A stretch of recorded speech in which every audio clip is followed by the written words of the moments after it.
Oh ignota ricchezza. Eppure era tutto semplice. Eravamo giovani. Tutto era possibile, luminoso. E Francesco, il sogno dei sogni. Tutto è solo bellezza. I poveri, i lebbrosi, la fame, le privazioni, dormire lungo le strade, il freddo. Io non ricordo nulla, solo bellezza e luce. Luce e bellezza. Le stalle e il fieno erano più belli dei palazzi dei re. La povertà, quella sì, ricordo. Solo lei, la nostra frittoia sul paradiso. Non volevamo altro, non vedevamo altro. Oh, ignota ricchezza, il sogno dei sogni, l'altissima povertà. Tutta bellezza, una luce che copriva tutto il buio del dolore. Tutto. Altissima povertà, altissima. Solo lei, talmente alta da vedere il cielo. E noi l'abbiamo visto quel cielo ed era stupendo. Francesco ci ha insegnato ad amare i poveri, ma soprattutto ad amare la povertà. In tanti hanno amato i poveri, ma soltanto Francesco ha amato così la povertà. I poveri c'erano, ma noi non li vedevamo, erano soltanto bellezza. Erano sole soltanto lo sposo. C'erano, ma per noi erano solo la bellezza. E questa bellezza Francesco ci ha insegnato a guardarla. Francesco ci ha insegnato un'altra libertà. Senza avere nulla si diventa leggerissimi, fino a volare. E senza dire una parola, Francesco ce l'ha fatta vedere questa bellezza. Era tutta e sola una questione di occhi. All'inizio noi vedevamo i poveri, le piaghe, la miseria, e lui vedeva altro. E così ci ha mostrato il suo paradiso. E noi, da quel momento, non abbiamo smesso più. What about sunrise? What about rain? What about all the things that you said we were to gain? What about killing fields? Is there a time? What about all the things that you said were yours and mine?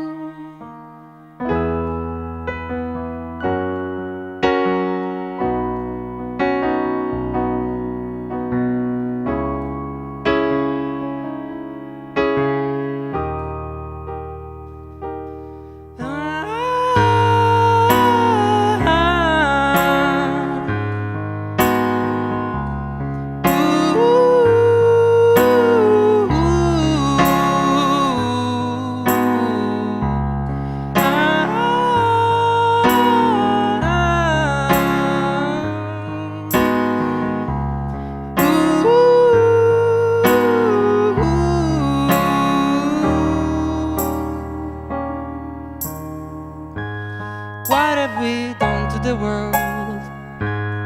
Look what we have done. What about all the peace that you pledged your only son? What about flowering fields? Is there a time? What about all the dreams that you said were yours and mine?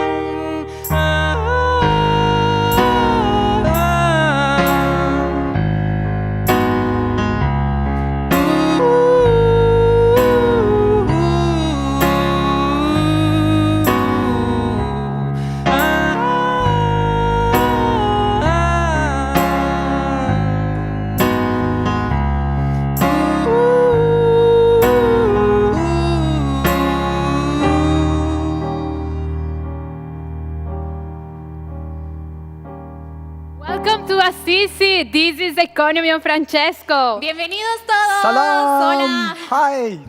2 years after Pope Francis' letter and 1 year after our first global meeting, Economy of Francesco keeps inviting the world young economists, entrepreneurs, and change makers to give us all to the economy. Hola a todos, soy Catalina y soy de Ecuador. We have prepared a special program to celebrate the economy of Francesco. Today we want to meet again because we can't be committed to great things without a spirit to inspire us. Assalamu alaikum, I'm Amin from Algeria. And I am Lourdes from Guatemala. Bienvenidos a todos. And you know, this is a live event. So I want to invite you to interact with us. How can you do it? Well, through our social media channels and, of course, using the hashtags of today. Hashtag EOF 2021 or hashtag Francesco Economy. You know, this all turned out into several initiatives, reflections, and actions taking place all over the world. And now, here in Assisi, we have the opportunity to share the life of the economy of Francesco. The EOF harvest, the first fruits of these 2 years. Because EOF is the economy of the already. So, welcome to you all from Assisi. Yes, Lourdes. We are here in the Palazzo Monte Frumentario of Assisi. Thank you to the municipality of Assisi for the warm welcome and hospitality. We have prepared a program for about 4 hours with talks and link-ups with the whole world. It is an opportunity to deepen great issues of the global economy through spirituality, poetry, and arts. And we'll do it following the footsteps of St. Francis and his first companions. In some special sessions of the program, the first of these has already begun, the highest poverty. At the conclusion of the event, we will listen to the words of Pope Francis. But now, let's go on with our program. There are more than 40 countries around the world that have organized a EOF local event, even at times a bit inconvenient for them to be with us. Have a look at our map.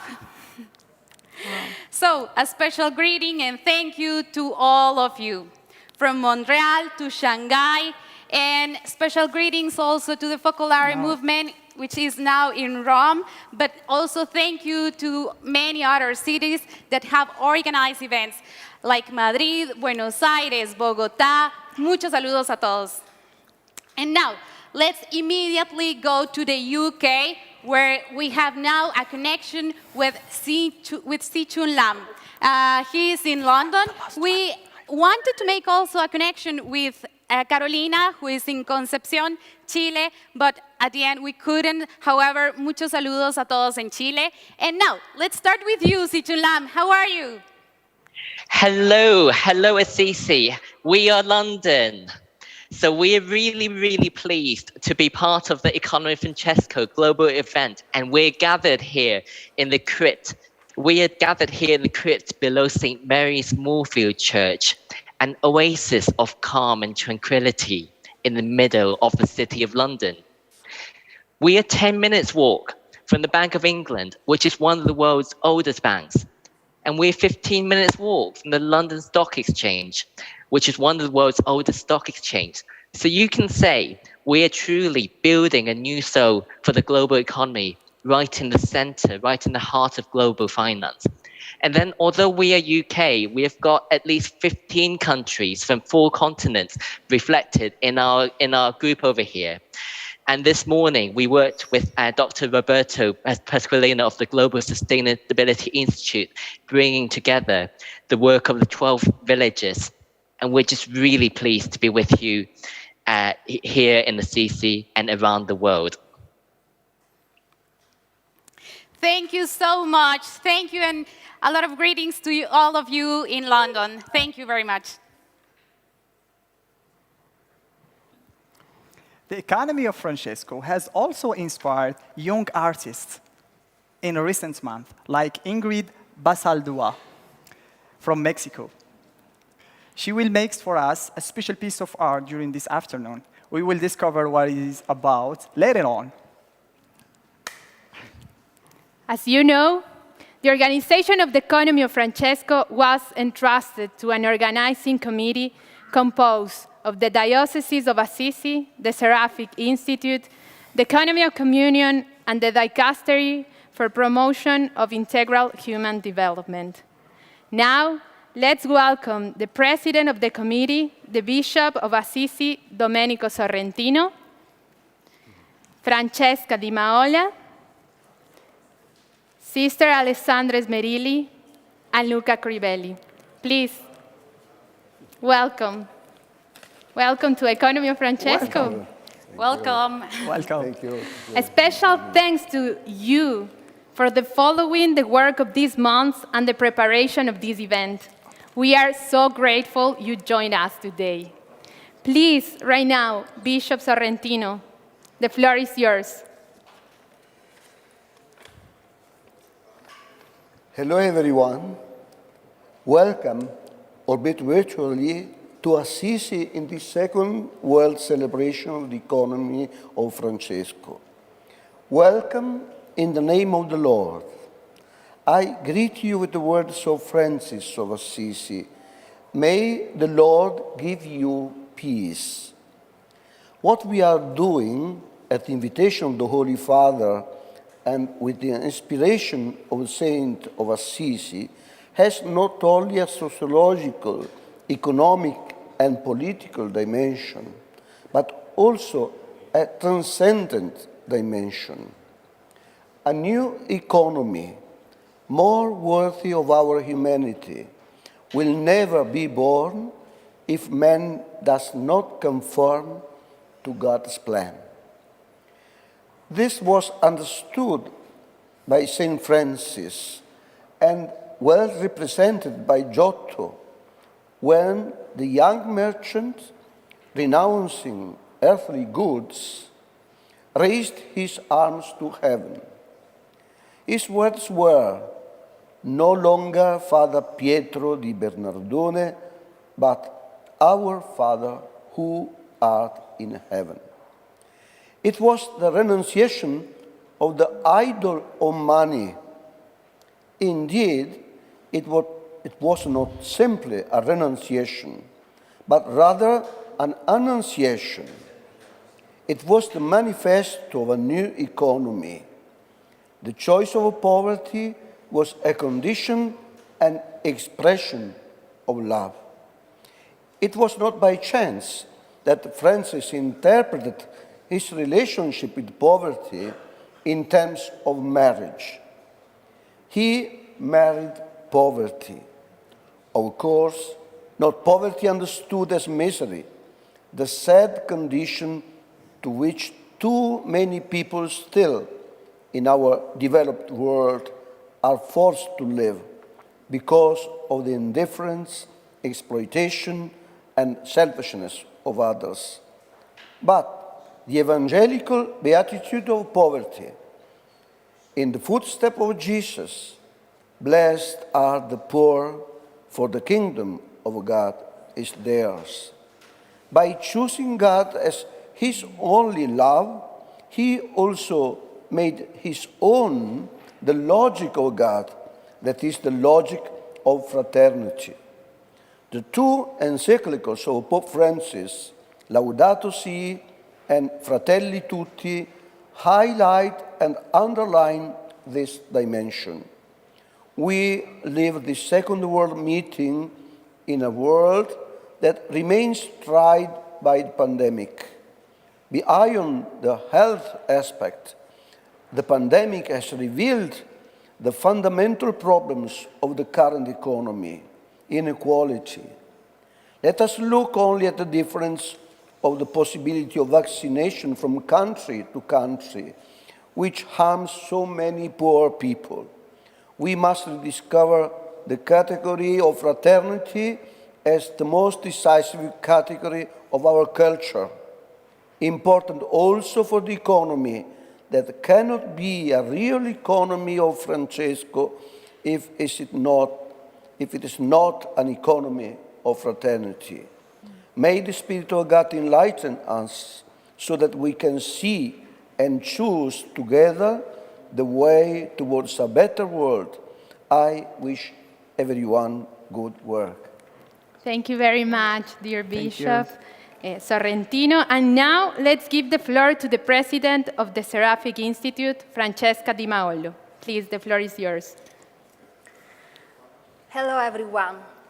I'm happy, very happy to see you again, waiting to embrace you in Assisi. I give you the greetings of the young people of the Seraphic Institute.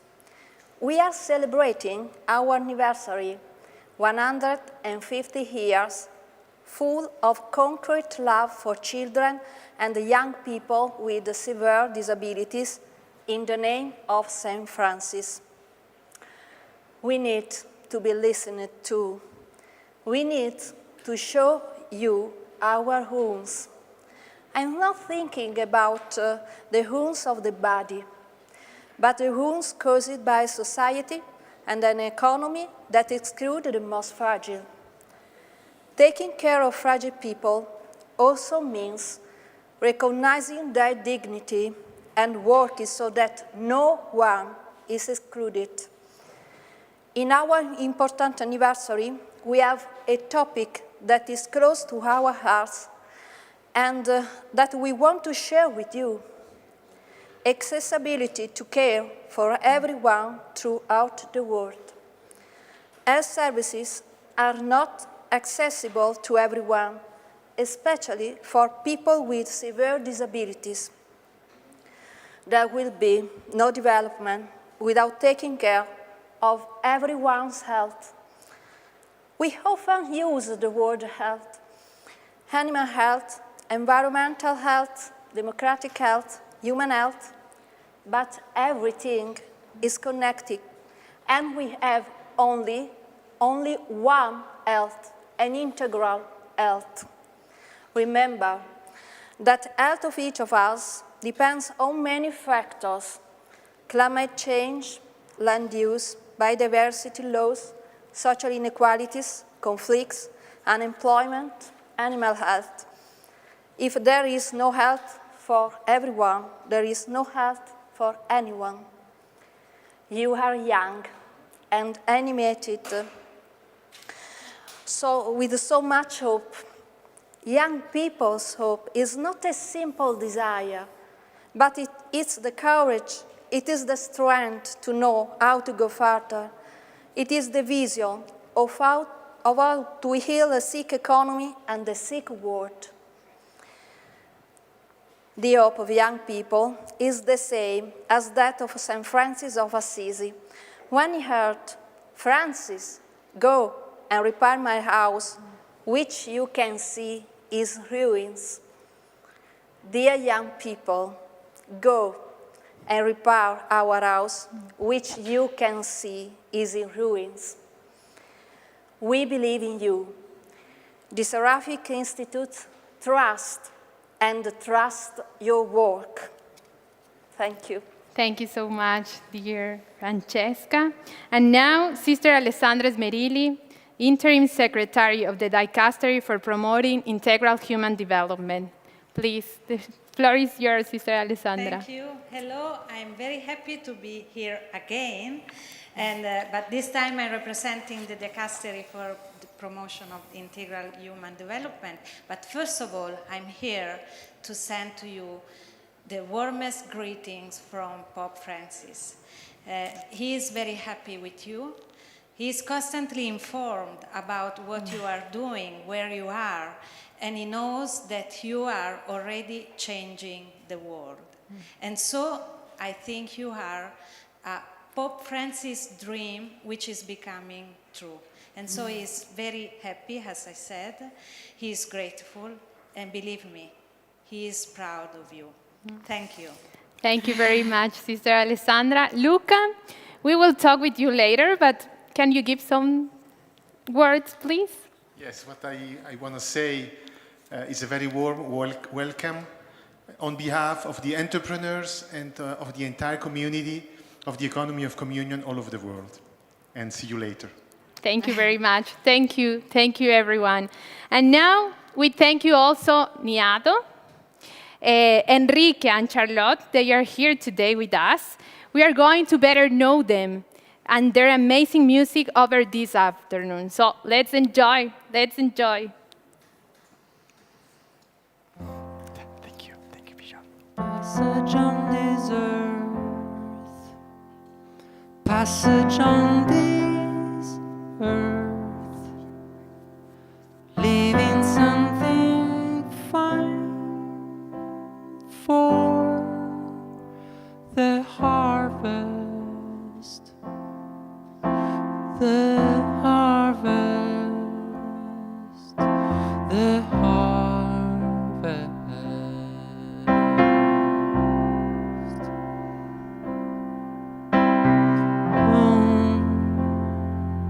Passage on this earth, passage on this earth, leaving something fine for the harvest,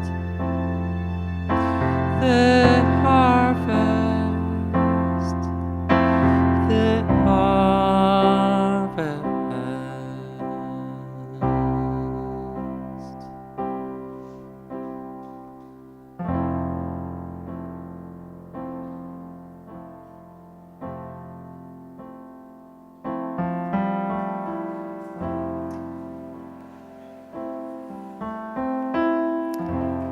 Mon cher Père, je me décide à vous écrire pour clore, tout au moins jusqu'à nouvel ordre, nos entretiens concernant mon cas.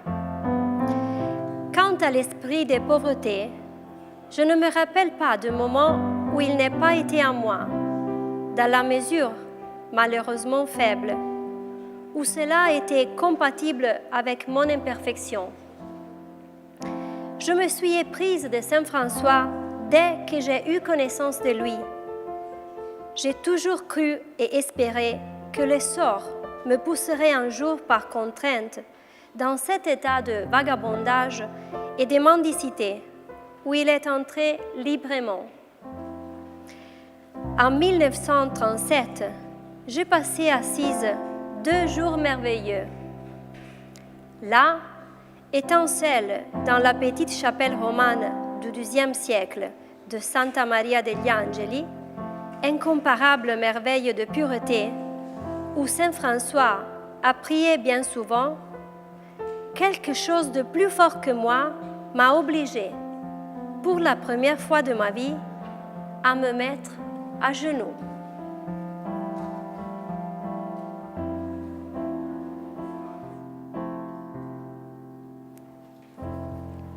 If we, young people of Economy of Francesco, are here today, it's because in some way we have the same kind of experience of Simon Weil. When meeting Francis of Assisi, we felt the need to kneel, and while kneeling, we were able to see another world and another economy.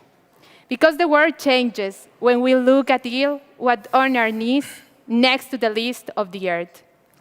Francis' highest poverty gave rise to such a strong desire for a highest economy. That's almost invented it ex novo, out of nothing. Poverty is not the anti-economy, rather the doorway to another economy.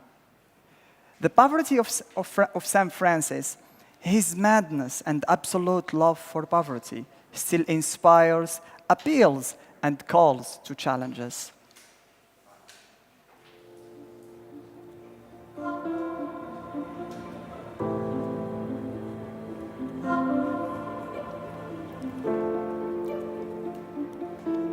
Hello everyone, my name is Patrick Manza. Hi, my name is Natasha Yombwe. Hi, my name is Haisa Lawan Abahu. This is me, Rita in the farm. Hi, my name is Ariel Molina. Hello, my name is Tatiana.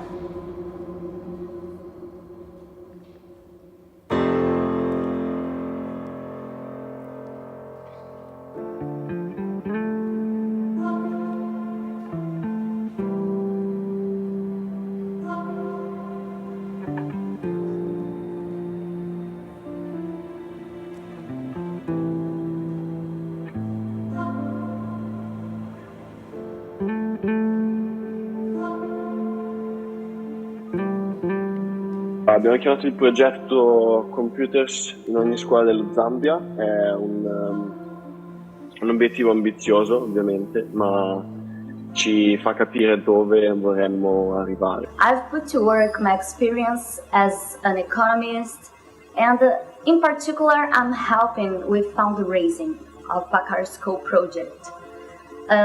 Brazil is my home, but I feel part of an international movement. I am based in Zambia. I'm based in Mansa, where the pilot project will actually be implemented. So, together with Patrick, we decided to buy a plane ticket and we went to Zambia to assess the situation and learn from the culture. I always had the big desire to be part of a big change, which made me answer to the Pop's call.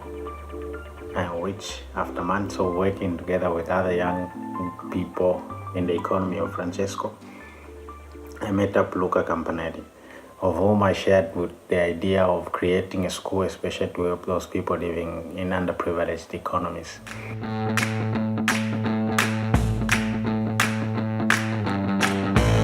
When Patrick told me about the lack of computer science education in the Zambian schools, I thought it could be a place where I could put my knowledge into action. I'm Italian, I studied computer science, I did my bachelor in Italy and then came to Switzerland for my master.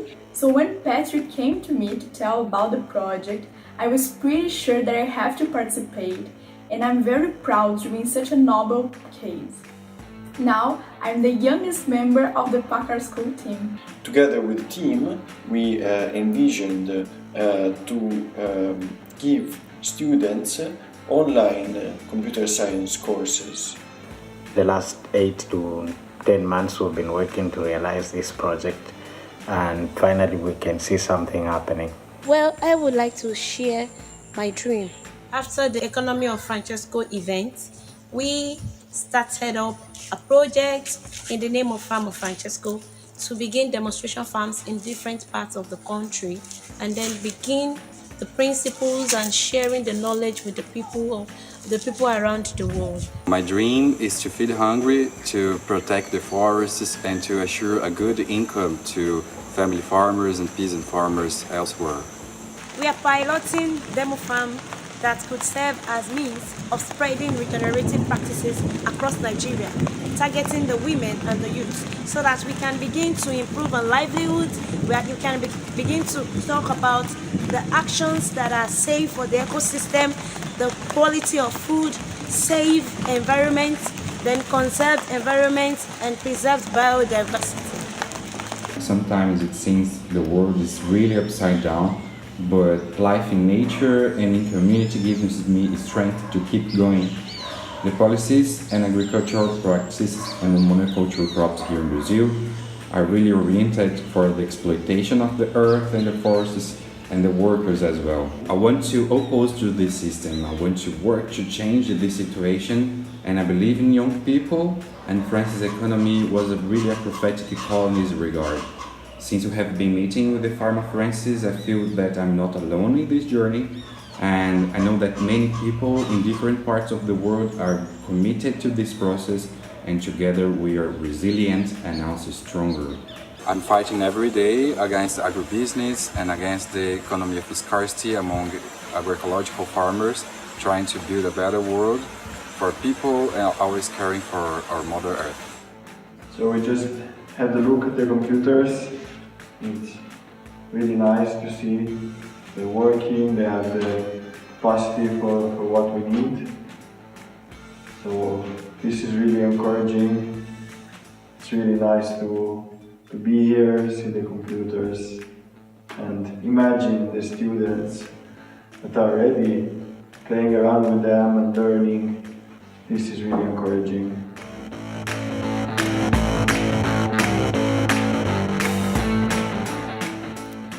Thank you very much, Rita, Luca, Ariel, for sharing these stories. Thank you very much. And now, let's remain in Africa because, you know, a few days ago, over 30 youth from many countries of the African continent gathered in Nairobi, Kenya.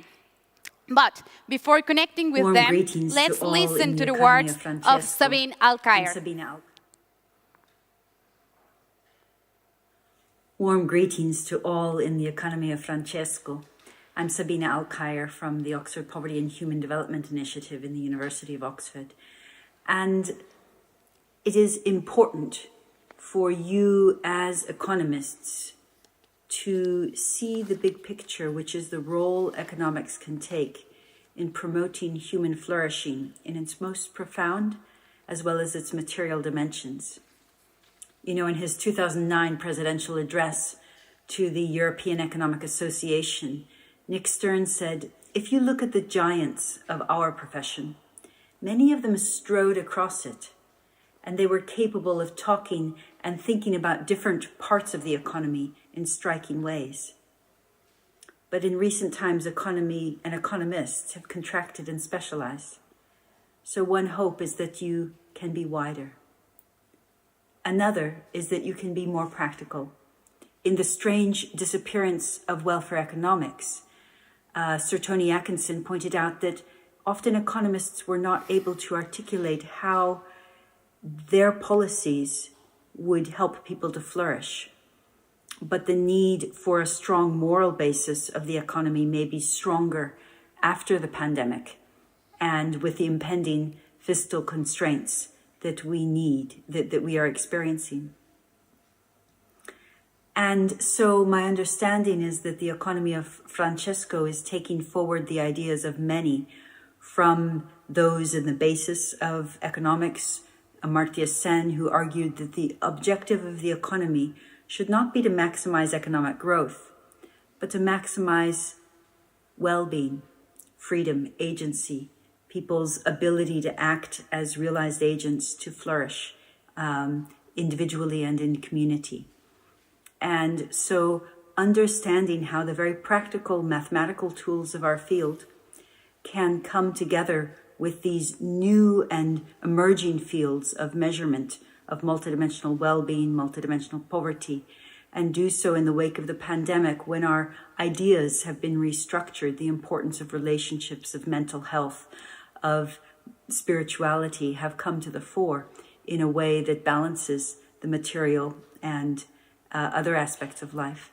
I think it's a very important time, and it's a time when economics as a subject can and must be revolutionized. My hope and my prayer is that your work will take it in that direction and that you will enjoy it.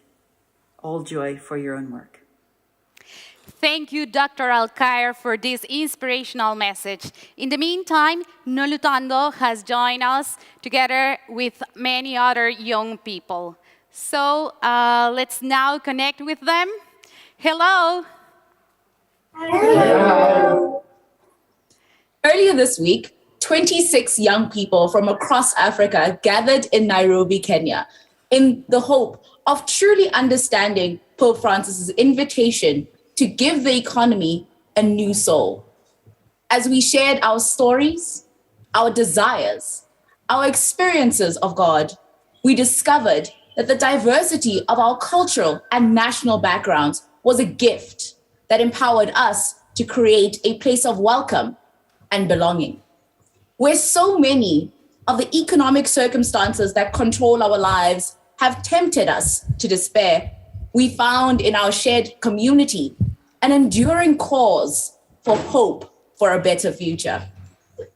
In the spirit of this shared communion, we were led to question the root causes of economic challenges that face Africa today. We note the exclusionary effects of colonization and its legacy, the ongoing destruction of our ecosystems and the depletion of our natural resources, corruption on the part of multinational corporations and a political elite that does not represent our interests, and a lack of investment in knowledge production that would truly be by and for Africans. We do not name these evils just to tear them down.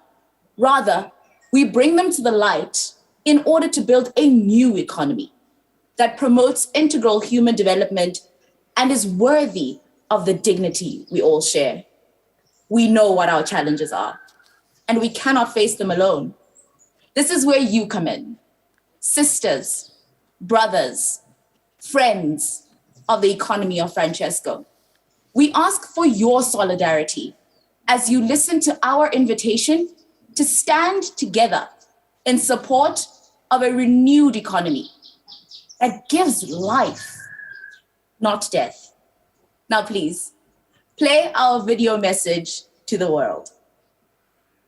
In order to bring soul to Africa and the world, we need our world leaders and our local leaders to give opportunities for youth voices to be heard in terms of the humanity of our world and in conservation of our environment, which we live in. African youth will be young for a very long time, so they have the solutions to a lot of our problems. So I invite you to collaborate with us to come up with these solutions. My message to the youth is that they should always have faith in God, for through God, everything is possible. Having a sense of belonging so that they bring love to their community. My advice to the youth is to leverage on technology to build synergies across the world so that we have a more sustainable way of dealing with our problems and creating solutions that work for everyone. Improve on our economy of today, we need to involve the vulnerable by going far deep to them, by giving them hope that they too can make it and they have a special purpose. Pour moi, l'économie de Francesco, c'est une nouvelle façon de repenser l'économie classique pour qu'elle soit plus inclusive et juste, et ce à tous les niveaux de la société. And also the young generation to come up with ideas to bring the political sector, social sector, and the economic sector of the environment so that it becomes a home to many. I believe that we can tap into the African philosophy of Ubuntu, the philosophy that I am because we are as a community. And in doing so, I believe that we can build back better because we'll leave no one behind and we'll move together as a community. We are going to move out as young change makers, and we are going to give life and dignity and spread love even as we endeavor to solve the pertinent issues in the society. Together, let us build a new economy of Francisco that is more just and very empathetic. I urge us all to unite in solidarity and be change makers for the new generation. Hello from Nairobi. Economy of Francesco, Africa.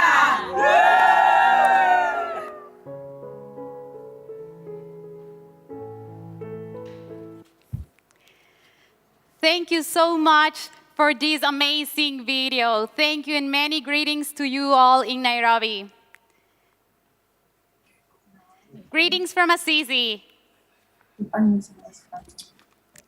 Okay, you know, it is precisely at this moment when I ask myself, how will St. Francis have transmitted this if he were here?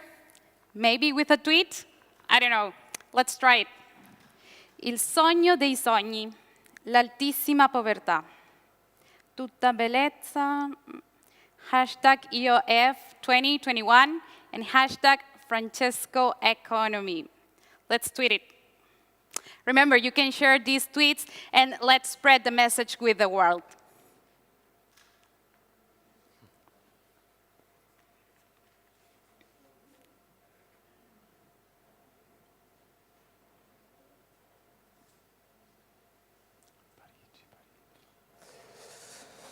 Parigi, Parigi. Grazie a Francesco non hai distrutto Assisi. Noi frati a Parigi eravamo chiamati magister, maestri, ma vedevamo solo Madonna Povertà. Studiavamo, discutevamo, ma la nostra grande passione, il nostro unico ideale, era custodire gli occhi di Francesco. E lo abbiamo fatto, certo che lo abbiamo fatto. Non potevamo toccare le monete e così le abbiamo capite. Diventammo esperti di stime economiche, di tassazione, di mercato, teorici della moneta. Scrivemmo di economia e persino di finanza. Con quegli stessi occhi, gli occhi di Francesco, abbiamo potuto capire anche la ricchezza. Dalle vette dell'altissima povertà abbiamo compreso la ricchezza dei mercanti. Siamo diventati amici dei mercanti, fratelli loro. Frati e mercanti, insieme. Tutti figli di Madonna Povertà. Che gioia infinita, il giorno in cui compresi la fraternità profonda tra noi frati, poveri per scelta, e i mercanti, che possono diventare poveri ogni giorno, perché vivono di una ricchezza mobile e quindi fragile. Tutti poveri e tutti ricchi. Stupendo, Francesco. Ricordo gli anni in cui studiavo Cicerone, la controversia tra l'onesto e l'utile. Eppure, fu solo osservando i mercanti nelle fiere di Parigi, ascoltando le loro storie nei nostri conventi, che capii che anche il loro era un mestiere essenziale e che il mercato fa parte dell'ordine provvidenziale che Dio ha voluto dare al mondo. Francesco, quando da ragazzo partii per seguire te e l'altissima povertà, non avrei mai immaginato che un giorno mi sarei ritrovato a studiare e comprendere l'economia, le monete, i mercanti. Oh ignota ricchezza, oh ben ferace.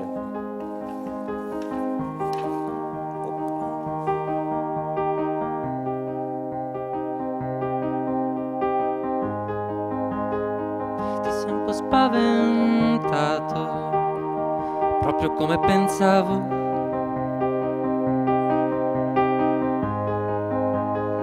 Vedrai non serve a niente rintanarti in te stesso.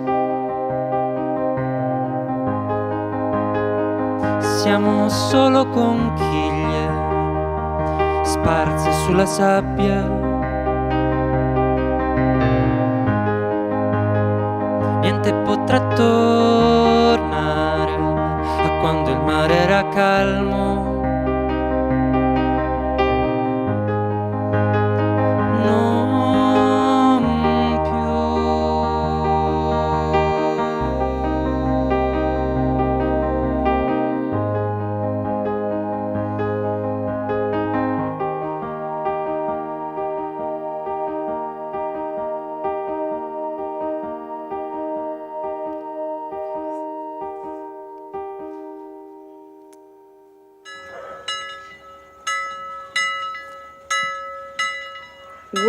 Welcome everyone. I'm so excited to start this school with you today. The beginning of the Economy of Francesco School is a big emotion for all of us. You can viralize this attitude of transforming the world by rethinking the economy from the commons. My name is Álvaro Micheletti, I come from Brazil. It was a great surprise every time.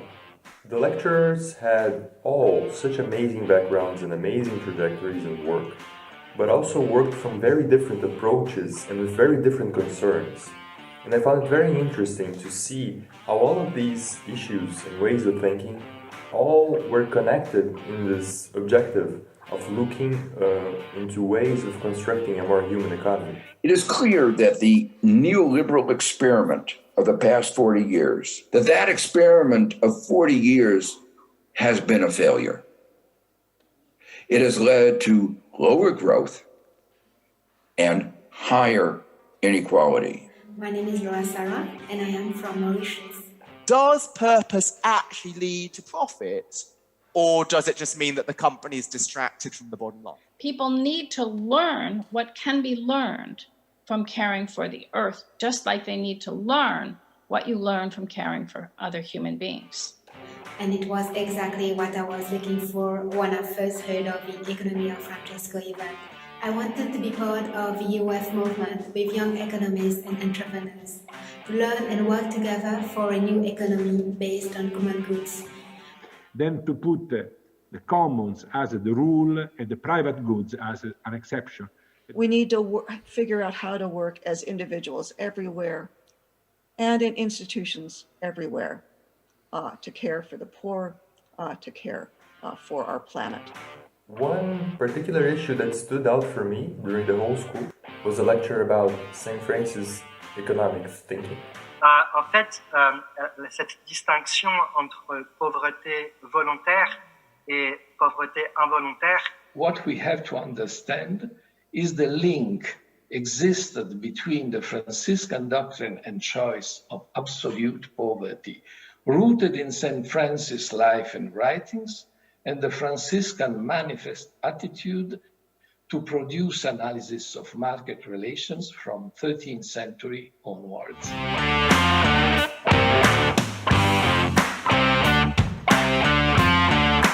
I'm really convinced that we need such new thinking. And I consider the shift from profit to purpose as crucial for today's world and for today's economy. In a nutshell, is that impact is more like a trap, attracting a reformist mind, because it is a pure product of the financialized capitalism, and somehow I think it's not enough to change the financialized capitalism, just to add this impact story. The contents of our topics, the seriousness of our school structure, and the high-quality lectures from outstanding scholars made the VUF School a fantastic and inspiring experience.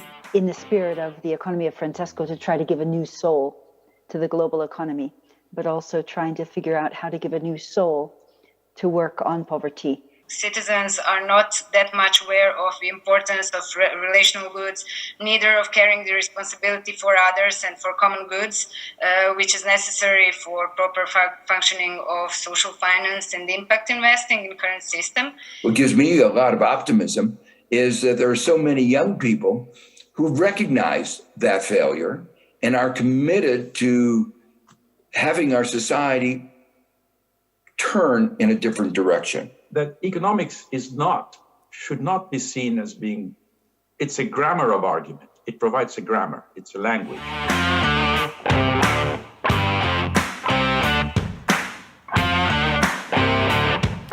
Economic theory and practice as love for the people of the world is the topic of our second session.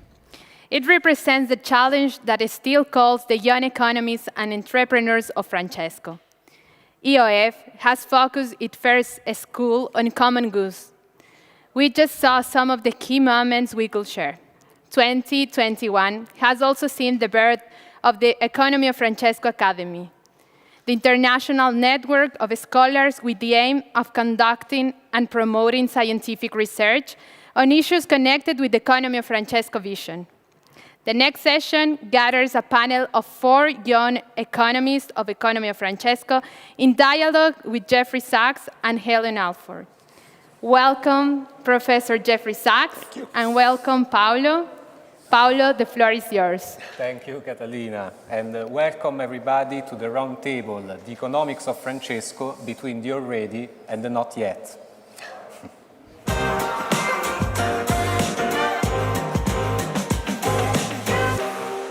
So we are here doing what Pope Francis told us to do 2 years ago.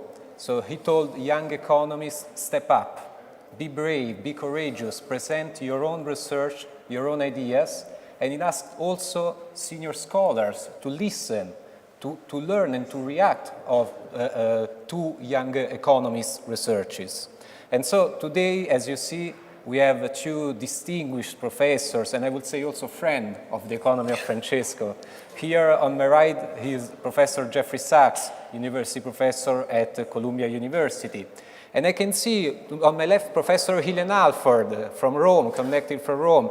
She's Vice Dean of the Faculty of Social Science at Angelicum University. And then we have our protagonists, the 4 EOF scholars, Mariana, Giulia, Marta, and Valentina, that I will present later in a better way. So what is our goal today? It's ambitious but also realistic. If we want to change the economy, if we want to move toward the economy of Francesco, we need also to rethink economics and so start reflecting upon the economics of Francesco. But of course, this is not something that you can do in 2 years. What we have been doing in 2 years, what we are doing now, we start doing that.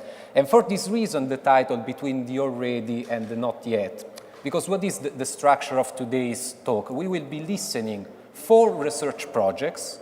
2 of them are at the not yet stage, meaning draft project research question, and others are at the already stage, so they are full paper. One is also already submitted to a journal. And then we will ask our expert, our senior scholars, Professor Jeffrey Sachs and Professor Ilan Alford, to comment, to react, to say, something about what they will be hearing. And so I won't take more time, and I will go immediately to our first presenter that I see connected. The first presenter is Giulia Widowin, PhD candidate at Cambridge University and also Economy of Francesco Research Fellow. She will be presenting a project titled Constructing an Inclusive and Useful Measure of Well-Being for Empathetic and Informed Decision-Making. Giulia, the floor is yours. Thank you. Thank you so much, Paolo, and greetings from the United Kingdom to the whole Economy of Francesco community and all the local hubs that are doing a lot today to be present at this event. It's really great to be here at this roundtable with all of you, and it's also really great to be part of the EFF Academy, to which I was admitted this year. I think a really good initiative which gives some young researchers the chance to pursue a meaningful project which aligns with the aims of the Economy of Francesco initiative, and also does a lot to support them with lots of different resources, including mentorship by experienced academics. As you said, Paolo, the project I'll be working on throughout the year relates to measurement of well-being and whether a more inclusive and useful one could be constructed to put towards empathetic and informed decision-making. And I'm really lucky that Dr. Gerardo Girardi will be guiding my work on this throughout the year. There's lots of debate and indeed dispute about whether the value of certain things should be measured at all.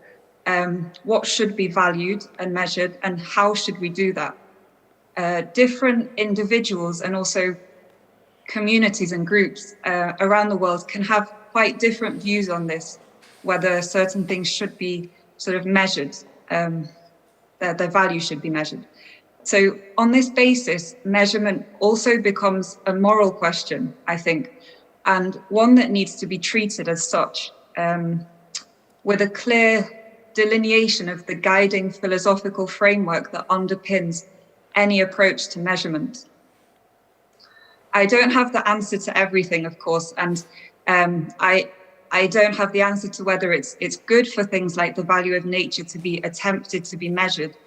But it does seem to me that at a time when we're needing to consider ever more questions at the global level and faced with a global society, also being faced with needing to find solutions related to common goods, of which nature and the environment are one, which is a quite urgent problem that we're facing. A common currency is needed for fruitful discussions and debates when we have lots of different communities around the table.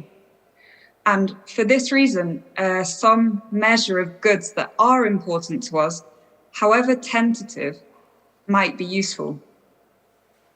Keeping the moral dimension to measurement in mind, we must endeavour then to continue to see the construction of any such measures through an ethical lens, to ensure that they are indeed serving the common good, and that the measures constructed by us are not disproportionately favouring winners in the outcomes that they can lead to and lock in through repeated decisions that some of these measures come to inform.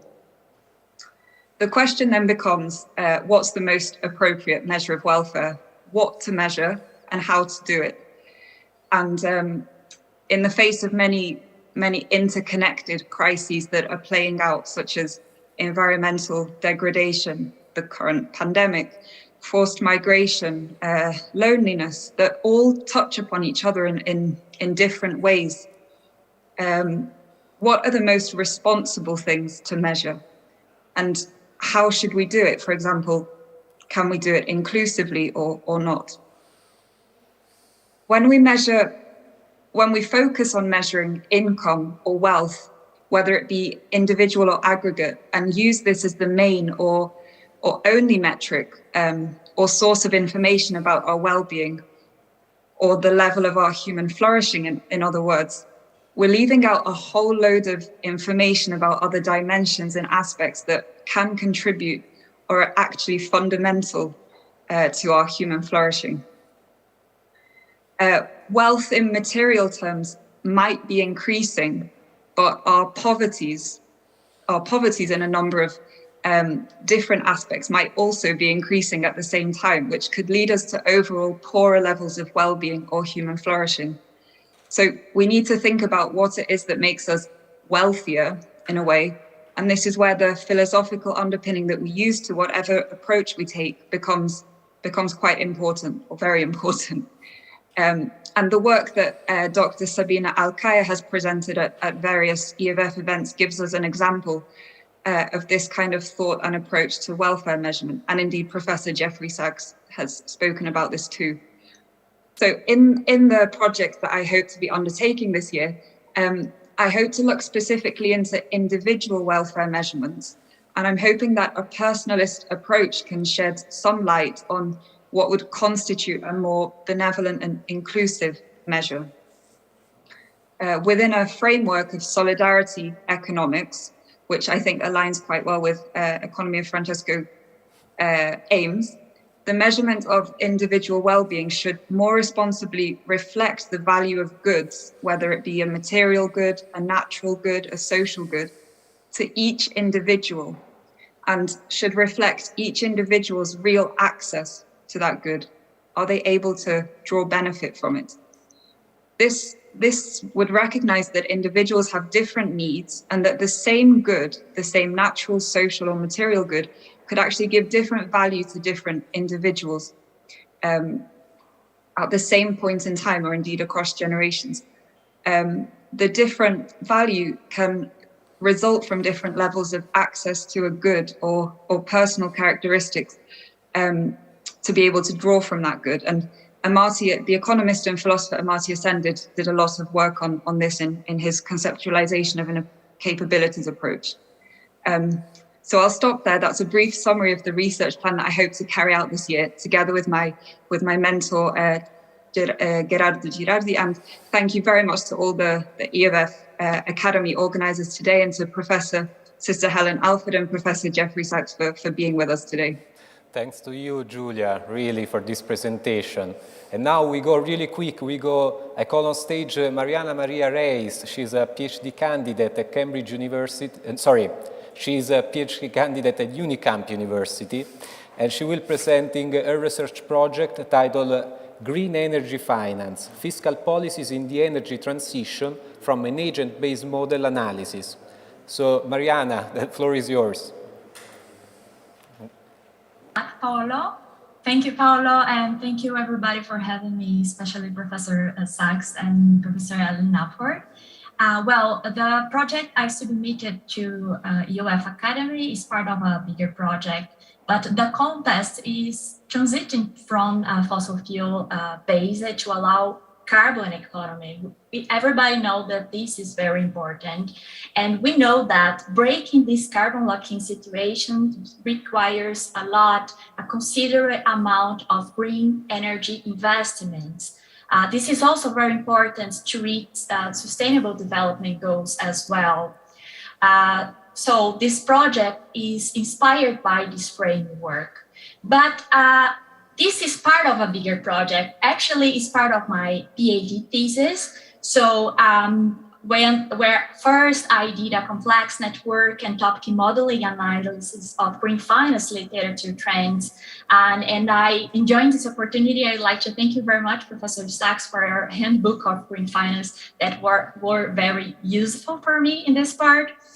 The second part of my thesis was to develop an agent-based model, especially inspired by the dystopian Keynes Schumpeter from Francesco Lampetti and Escuela Superiore of Sant'Anna in Pisa, where I'm going to be a visiting student soon. And the third part of the project, that is what I am proposing to UF Academy, is using this ABM, this agent-based model, as a laboratory to green energy fiscal policies. Well, the project main purpose is to compare the combination of green fiscal policies focused on the energy sector and analyze its effects on energy transition and more general macroeconomic effects that can emerge from the interactions of the agents in this model. The main question is, especially if these combinations of policies, I am proposing especially the combination of a carbon tax and emission-oriented finance policy through a public development bank, if they can accelerate this energy transition. The developing that I'm doing in its under construction is to improve the model together with the UF Academy and my supervisors, and also discuss with them a more holistic view of this project. In the intended impact is helping policymakers to make more effective actions. This is very important for transiting in a more stable and social justice way. Well, about the economy of Francesco and how the UF Academy and also the UF community is helping me. These 2 years of economy of Francesco, especially from the Energy and Poverty Village that I am part of, but also from my friends from agriculture and justice that is helping me a lot. They are helping me to have a more holistic view of the climate change problem and how the energy transition shall not only be clean, but inclusive. It is important to promote the energy transition in a way that guarantees that the poorer ones do not pay the bill.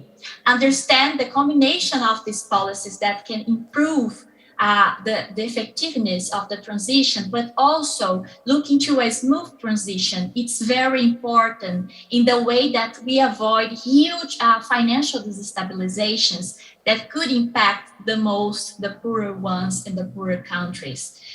In this way, I have discussed it with the communities and with my supervisors to introduce this holistic view of the problem to the broader thesis. And I would like to thank you very much, especially to the UF Academy, also to Unicampi, that is my alma mater school, and also to Sant'Anna School that is receiving me this year, and India, that from Italy, that is helping me with especially the policies. So thank you very much. And I also would like to thank you again, everybody here, for having me, Professor Sachs, and Ellen, Alfred, and please, you can find me by mail on the screen, and also I am on Twitter. Thank you very much. Thanks to you, Mariana, really, thanks.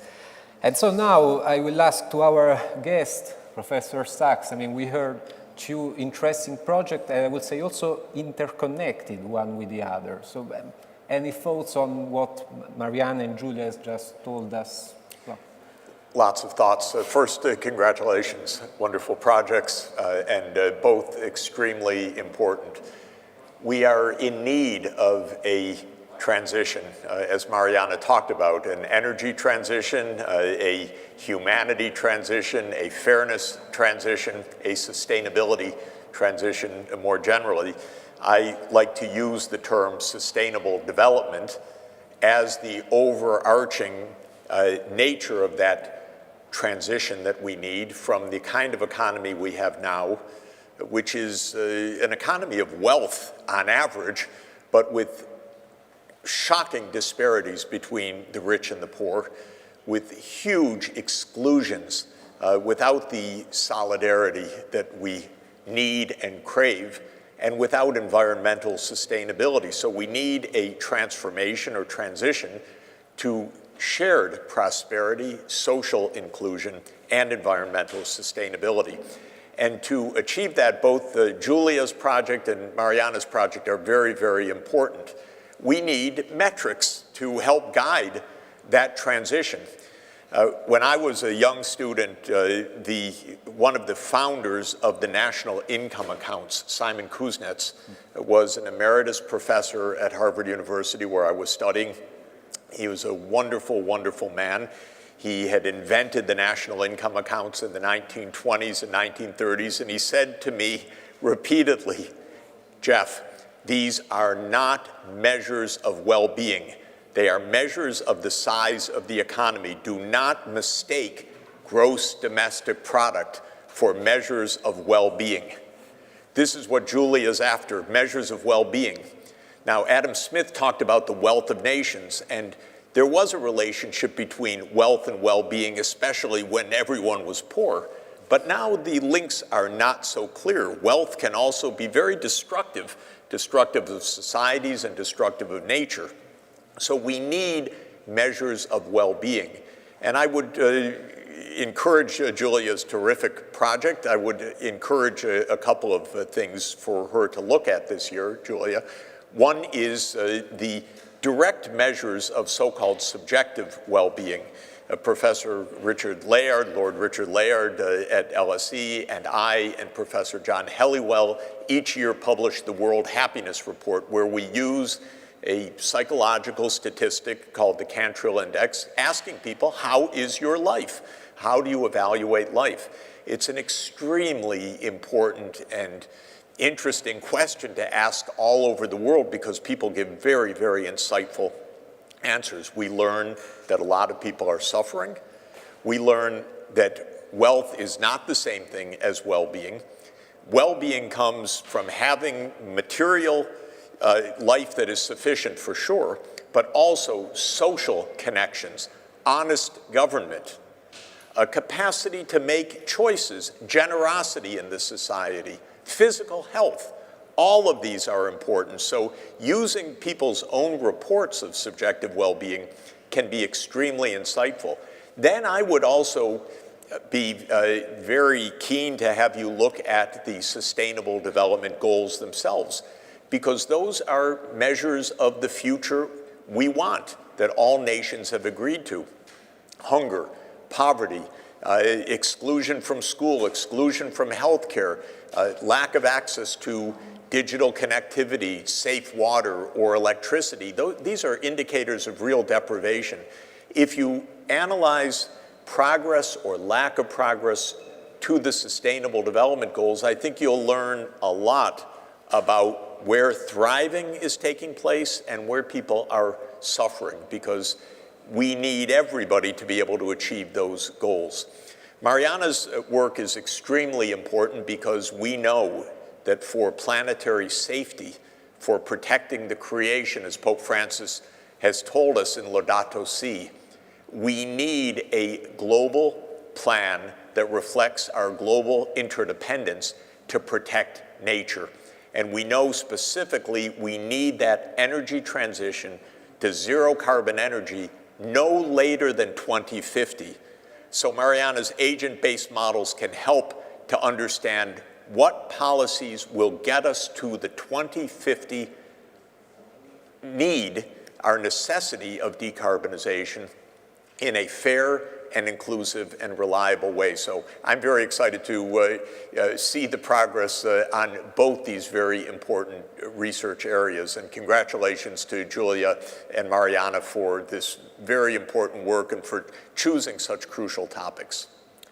Perfect. Thank you, Professor. Also on their behalf, I thank you for this comment. And I will ask the very same question to Professor Elena Alfer. She's from Rome. And so you heard these two projects and also Professor Sachs' comment upon them. What are your, what are the points that you think are important to stress about and to develop about these projects? Well, thank you, Paolo, and all the Economia Francesco team for this wonderful opportunity to dialogue with young economists. And that's really the first thing I'd like to say.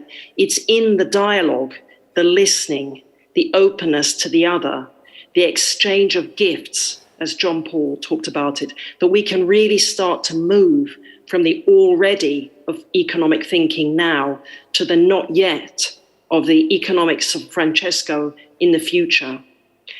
These projects are all working very well within the already. They are using some of the most advanced and up-to-date economic tools and techniques at our disposal. but they are making use of them in a way that starts moving us towards the not yet. And I'd like to make a comment about all of them to start off with, which is that what I see the key learning coming out from these projects is that they're trying to help us reconnect the final goals of life. What does it mean to live a good life? What does happiness mean? What is a successful community? All these kinds of really basic final goals that are important to us, reconnect them with the ways of achieving them, especially the economic ways of achieving them. And I say that because we need to move beyond the Enlightenment synthesis, which has been so important to us in the Western world and has completely dominated economic thinking, because economics is born during the Enlightenment. So it absorbs, it adopts this philosophical synthesis. And in terms of what we're talking about now, the key element is that the Enlightenment thinkers pushed all the final goals, the really important goals that we're talking about, the good human life, what does society mean, and so on. They pushed all that decision into the private sphere. And what was left for the public sphere, for the community to discuss, was the ways of achieving those final goals, so that everybody was free to achieve their final goals. The only thing we talked about was the ways of achieving them. Now, that synthesis made sense in relation to the problems the world was facing 250 years ago when it was developed. You know, a bit like Professor Sachs was just saying before, economic wealth and well-being were quite well connected because people were poor. Now we're in a different situation and the connection between them is a lot more complicated. We know that the Enlightenment synthesis had some great advantages, you know, that we still benefit from. But in relation to the problems we have now, where we have to find a common way to deal with our climate crisis, where we have to find solutions to social exclusion, to exploitation, to the throwaway society that Pope Francis has been talking to us about. This kind of thinking is completely inadequate. We have to find a way to bring the meaning and purpose back into our economies in order to resolve the problems we face. And these 4 wonderful projects help us do that. So I'd just like to make a few comments about Julia's and Mariana's now. So Julia asked us, should the value of all valuable things be measured? It's a really good question. I think one of the crucial things we will need to do in moving from the already of economic thinking now to the not yet of future economic thinking is to develop a different relationship to measurement. And Professor Sachs was already talking about that when he was mentioning how Kuznets emphasized to him that GDP was not about well-being. I think Julia's question makes me think of 2 phrases, both of which are true. The first phrase is, if it isn't counted, it doesn't count. And that phrase is about the means that we've been talking about, creating and working, and the how questions. But there's also another phrase which is also true. The things that really count can't be counted. These are the goals that we want to achieve, you know, the good human life and so on. And I think the really great thing about Julia's project is she's trying to work in the tension between those 2 true phrases. Her project is about coming up with a better way of counting, one that takes account of both means and goals. And I think the other important thing to say, and she's very aware of it, I know, is that we have to accept that we're on a journey as regards measurement. Professor Sachs talked about GDP, and we today hear loads of criticisms about GDP, and we know it's full of weaknesses. But we should remember that that indicator was developed in the depths of the Great Depression to help political leaders just try to cope with the situation. And compared to what they had before, the measures they had before, it was a big step forward. Okay, so we need to see our efforts today, which are very small and often not very effective. We need to see our efforts in that sense too. Julia's project will help us take the next step forward in the struggle to find better indicators, better at helping us cope with the problems we must face today. And then a word about Mariana's project. It's dealing with another crucial issue, very, very important in Laudato Si, what we could call structural sins. These structural problems that we have inherited, in her case, specifically infrastructure that locks us in to carbon dependence. We continue to carry forward this infrastructure. We continue to work with it, build it, so on, even though, paraphrasing the words of St. Paul, we know that what we are doing is the very thing we hate when we do that. We're kind of stuck in this structure of sin. Now, Mariana's project models the effects of fiscal incentives to help free us from this structural sin, to guide our action in a different direction. And in using the DSK model, she is participating in the great work that many are now doing, using these very advanced and powerful macroeconomic modeling techniques to help us identify how we should set up and run our economies, and what could be useful economic and fiscal policies that could help us move in that direction. Again, we're connecting means with ends in this project. And I have to mention here Franciscan Friar, since we're talking about economy of Francesco, who did a wonderful project for me, connecting a stock flow consistent model with principles of the common good. So these great projects, Giulia's, Mariana's, Fra Roberto's, these are great projects helping us to move forward to the not yet of the economics of Francesco. Thank you. Thank you, Professor Halper. So let's move to the second part of this roundtable. And you see that after 2 years of Economy of Francesco, we did a lot of also projects like the Economy of Francesco School, the Economy of Francesco Academy, and there are also a lot of special issues on scientific journals coming out on the Economy of Francesco. And one of the most interesting is coming out in the Journal of Spirituality, Management and Religion. And our third speaker, Marta Bicho, she's professor at IPEM in Lisbon. With her colleagues, Emma Carvalho, they will be part of this special issue. They have their paper accepted, and they are going to give us, in 5 minutes, a very short inkling on what the paper is about. Their presentation is, I read, the social entrepreneurs perceive success by integrating cognitive mapping and MCDA techniques. So Marta, floor is yours. Thank you very much, Paolo, for the invitation, also for the Economy of Francesco organizers, and to Professor Ellen and also to Professor Jeffrey.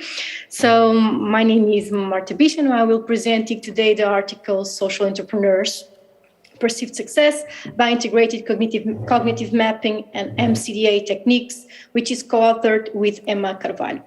So we strongly believe this study is important to the Economy of Francesco mission, since social enterprises are important enterprises to solve and to tackle some of the social and environmental issues that have been discussed here in this conference. Also, by understanding how social enterprises work and by providing them additional tools, we also help them to develop more resources and also to be more successful.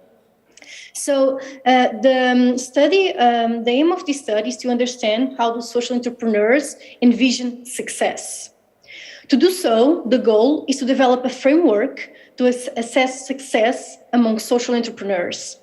This study is important because the dual nature of social enterprises, the social and also the financial goals, brings crucial challenges regarding the tensions to which objectives to address. And therefore, success is harder to attain and also to assess. In addition, it is important because the social entrepreneur might interpret success in different ways. Since social entrepreneurs are the decision makers of social enterprises, they are the actors responsible for implementing and for monitoring the operations, social impact, and also effectiveness. And above all, they are the ones who interact and also that communicate with a number of stakeholders, being customers, shareholders, policy makers. And by understanding how they perceive success, it is possible to understand a small fraction of what their managerial reality is. Thus, this research aims to respond to this gap of knowledge by investigating social enterprises' perceived path to success. So it gives voice to social entrepreneurs' notion of success and applies this very new methodology, which is the combination of cognitive mapping and Macbeth techniques that actually help to capture success criteria's complexity.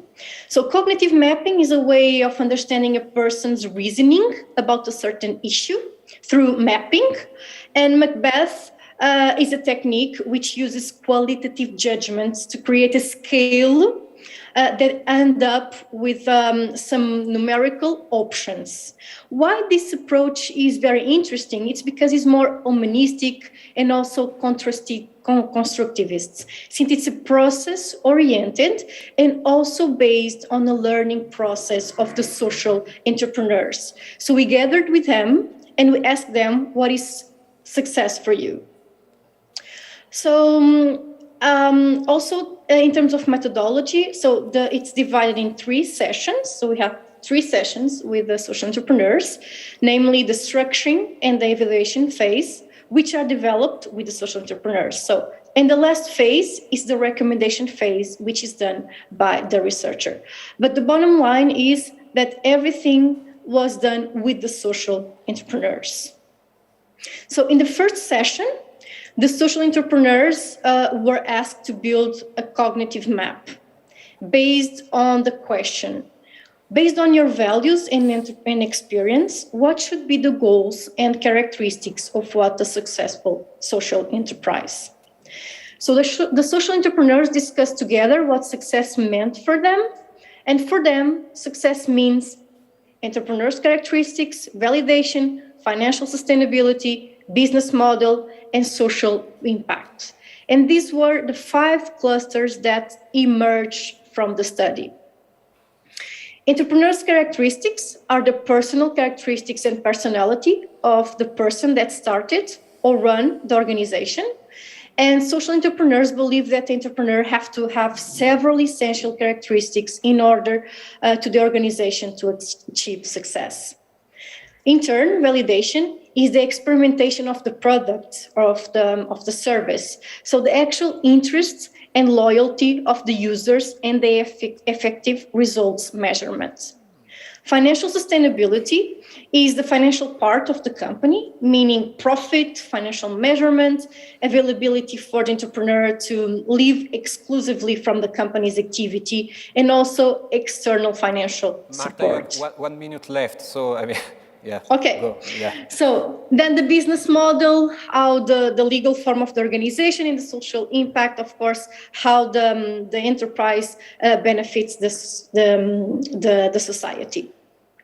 So we also try to rank these 5 clusters, and we realized that the most important for the social entrepreneurs is financial sustainability, then social impact, then validation, and then entrepreneurs' characteristics, and only finally the business model. So more than 50% of the success of the social enterprise is comprised by financial sustainability and also social impact. Can you please move on? So we try to also to ensure the quality of our results, and we conducted several tests for it. So finally, in answering to our research question, how do social entrepreneurs envision success? So success is for them a result of 5 indicators. As I said, entrepreneurs' characteristics, validation, financial sustainability, business model, and social impact, where financial sustainability is seen for them as the most important indicator. The reason for that is without financial sustainability, we cannot impact anyone. Thank you. Thank you. Thank you very much, Marta, and sorry for interrupting you, but here we're running out of time. So finally, we have our first speaker, Valentina Rotondi. She's a familiar face of Economy of Francesco. She's a researcher at SUPSI University Lucano and associate researcher at Oxford University. This year we have coordinated together the Economy of Francesco School. Vale, you have something very interesting to tell us about, so I mean, please go on. Ciao Paolo, and thank you so much for this great opportunity, and thank you Professor Sachs and Professor Harford for your time. I'm more than honored to have this opportunity to share with you my research finally. So let me start by telling you that for me, the economy of Francesco and its economics, the economics of Francesco, has been a life-changing event. After 2 years at EOF, I clearly understood that doing research is not only my job, it's my vocation. That's why, as for any vocation, I also changed the way I used to present myself. Before reading Pope Francis' letter, I was used to define myself as a social scientist trained as an economist. And now, after 2 years, I'd rather define myself as a social scientist trained as an economist of Francesco. So let's start by briefly explore one of my research. So parenthood is probably the most prominent transition people go through during their lifespan. The literature, we should move the slides, by the way. The literature clearly indicates, the next one, that this transition has often substantial consequences in terms of careers and job prospects, especially for women. From an economic perspective, Becker argued that the children increase, move slides, the relative return of home activities with respect to market activities. As a result, they reduce their parents' productivity by diverting their attention and efforts away from their job. Moreover, the common wisdom usually associates the presence of young children in the household with lower participation rates and hours worked, mainly for women, so that mothers' effort and productivity on the job might fall. Nevertheless, work and family roles can be allies rather than enemies. In this project, we claim that parenthood in general and motherhood in particular could constitute a period of professional growth in which the arrival of a new baby enhances a set of social virtues that in no other circumstance in life are so needed. These newly acquired social virtues might ultimately enhance parents' productivity in the workplace. But what exactly do we mean by social virtues? Social virtues flourish within a relationship of mutual assistance between two or more people helping each other in the joint enterprise of cultivating their characters. In other words, they are virtues which are predicated to the first person plural, the we, where this we constitutes both the good reached and the way to reach it. So social virtues have been acknowledged as important for the productivity in the workplace. They foster trust and trustworthiness, they reduce the transaction costs, and improve social skills that ultimately enhance exchange based on mutual advantage. Those intangible skills and virtues are in fact increasingly required by companies which are operating in high-paid jobs. So how do we think that parenthood in general and motherhood in particular improve social virtues, therefore improving productivity on the workplace? There are a host of behavioral and theoretical mechanisms which might sustain our claim. Let's, however, stick on one. The answer we give is here, is in our brain. Parenthood implies structural brain changes. In mothers, much of these transformations involve reductions in gray matter volumes in regions observing social cognition. Also, father's brain is sensitive to childcare experiences. The literature shows that primary caregiving fathers exhibit high amygdala activation similar to mothers. In the amygdala in particular, a high concentration for receptors of hormones like the oxytocin usually increase during pregnancy and childcare, similar to what happens during romantic love. So the amygdala is part of the limbic system of the brain and helps in processing memory, but also in driving emotional reactions and social sciences. Furthermore, the amygdala is positively correlated with cooperation, improving labor market prospects. So how do we test the hypothesis that parenthood increases social virtues, therefore increasing productivity? Of course, testing this hypothesis is not easy because it implies taking care of the issue of reverse causality and endogeneity. So we adopt a multi-method approach which envisages 4 working packages. Next slide, in working package 1, we theoretically delve into the relationship between motherhood and social virtues by resorting on the methods of philosophical conceptual analysis. In working paper 2, we focus on the perception of mothers with respect to their children and the social virtues by using the methods of qualitative sociology. In working paper 3, we envisage to perform a longitudinal neuroeconomic experiment. And in working paper 4, we use a randomized control trial to test the hypothesis of how can we improve social virtues. So finally, why is this relevant for EOF? this project shows that taking care of someone else, of other people, that thinking as a we is also good for the economy. A labor market in which 50% of the population, women, are left behind is a world that works in half. So forgetting social virtues means accepting an infertile labor market, which leaves aside part of humanity. And for us at EOF, this cannot be enough. So thank you so much for this time. Thanks to you, Valentina. Really very, very interesting. So we're running out of time, so I have to ask to our senior scholars 1 minute comment on what they have just heard, and this time we will start from Elena, Professor Alford. So. Thank you very much, Paolo. Yes, well, I think the first thing I would say about Marta's project is just how striking it is that we're talking about social entrepreneurs, we're talking about people who we might think of representing the not yet of the future economy, and yet the number one factor that comes out is financial sustainability. And I think that, to me, that says how absolutely fundamental economic well-being is to achieving good social outcomes. And we should never forget that. You know, as Marta said, if we don't have financial sustainability, all the other things that the social entrepreneurs want to do won't happen. So this very, very important element that we have to build as a foundation, if you like, the economic well-being is the foundation of the house. If we only have economic well-being, we don't have a house. If we only have the economic foundation, we don't have the house, and we have the separation between the means and the goals. As before, the social entrepreneurs want to connect the goals and the means, but they have to take really a lot of care of the means.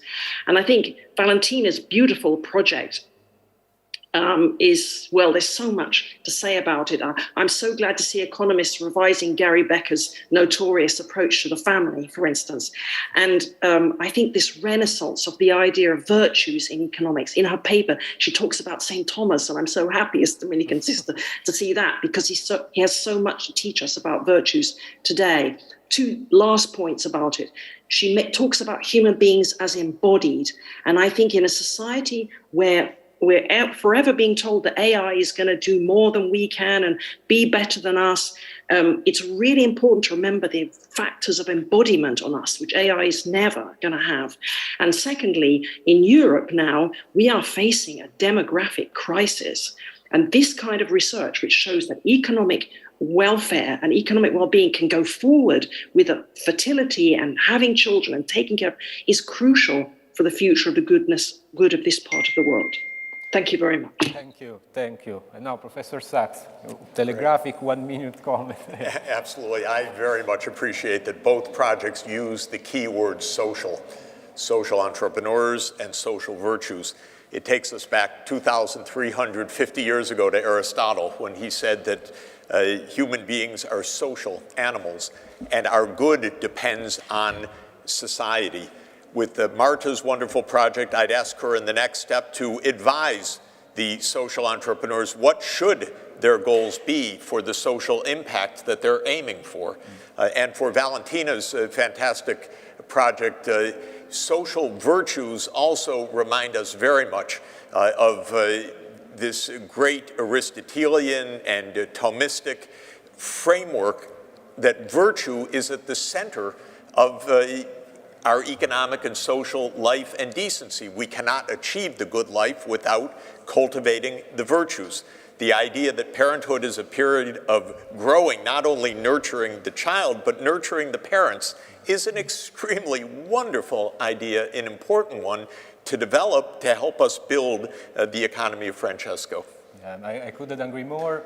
And now I have to conclude. I cut my conclusion, but the fact that we are out of time is just a sign of generosity of the speakers. So I thank Valentina, Giulia, Mariana, and Marta, and I thank Professor Jeffrey Sachs and Ellen Alford. And I'll see you in Assisi next year when we will do 100 roundtables of the economics of Francesco, not just one. Goodbye.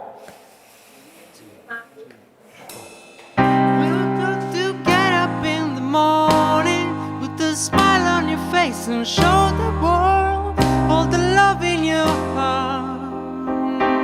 The people gonna treat you better. They're gonna find, yes you will, that you're beautiful as you feel.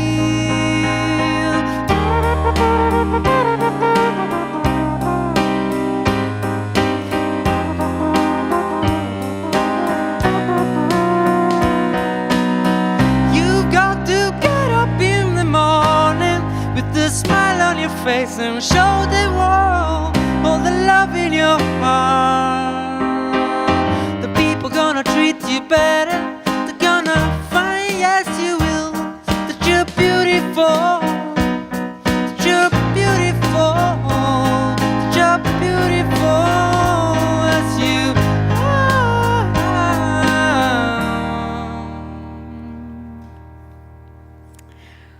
Well, thank you very much. Thank you. And now, Karen is a young researcher of the EOF Academy. Recently, she told us, a lot has been written about India, but much less from India. We are now connecting with her. She is in Bengaluru.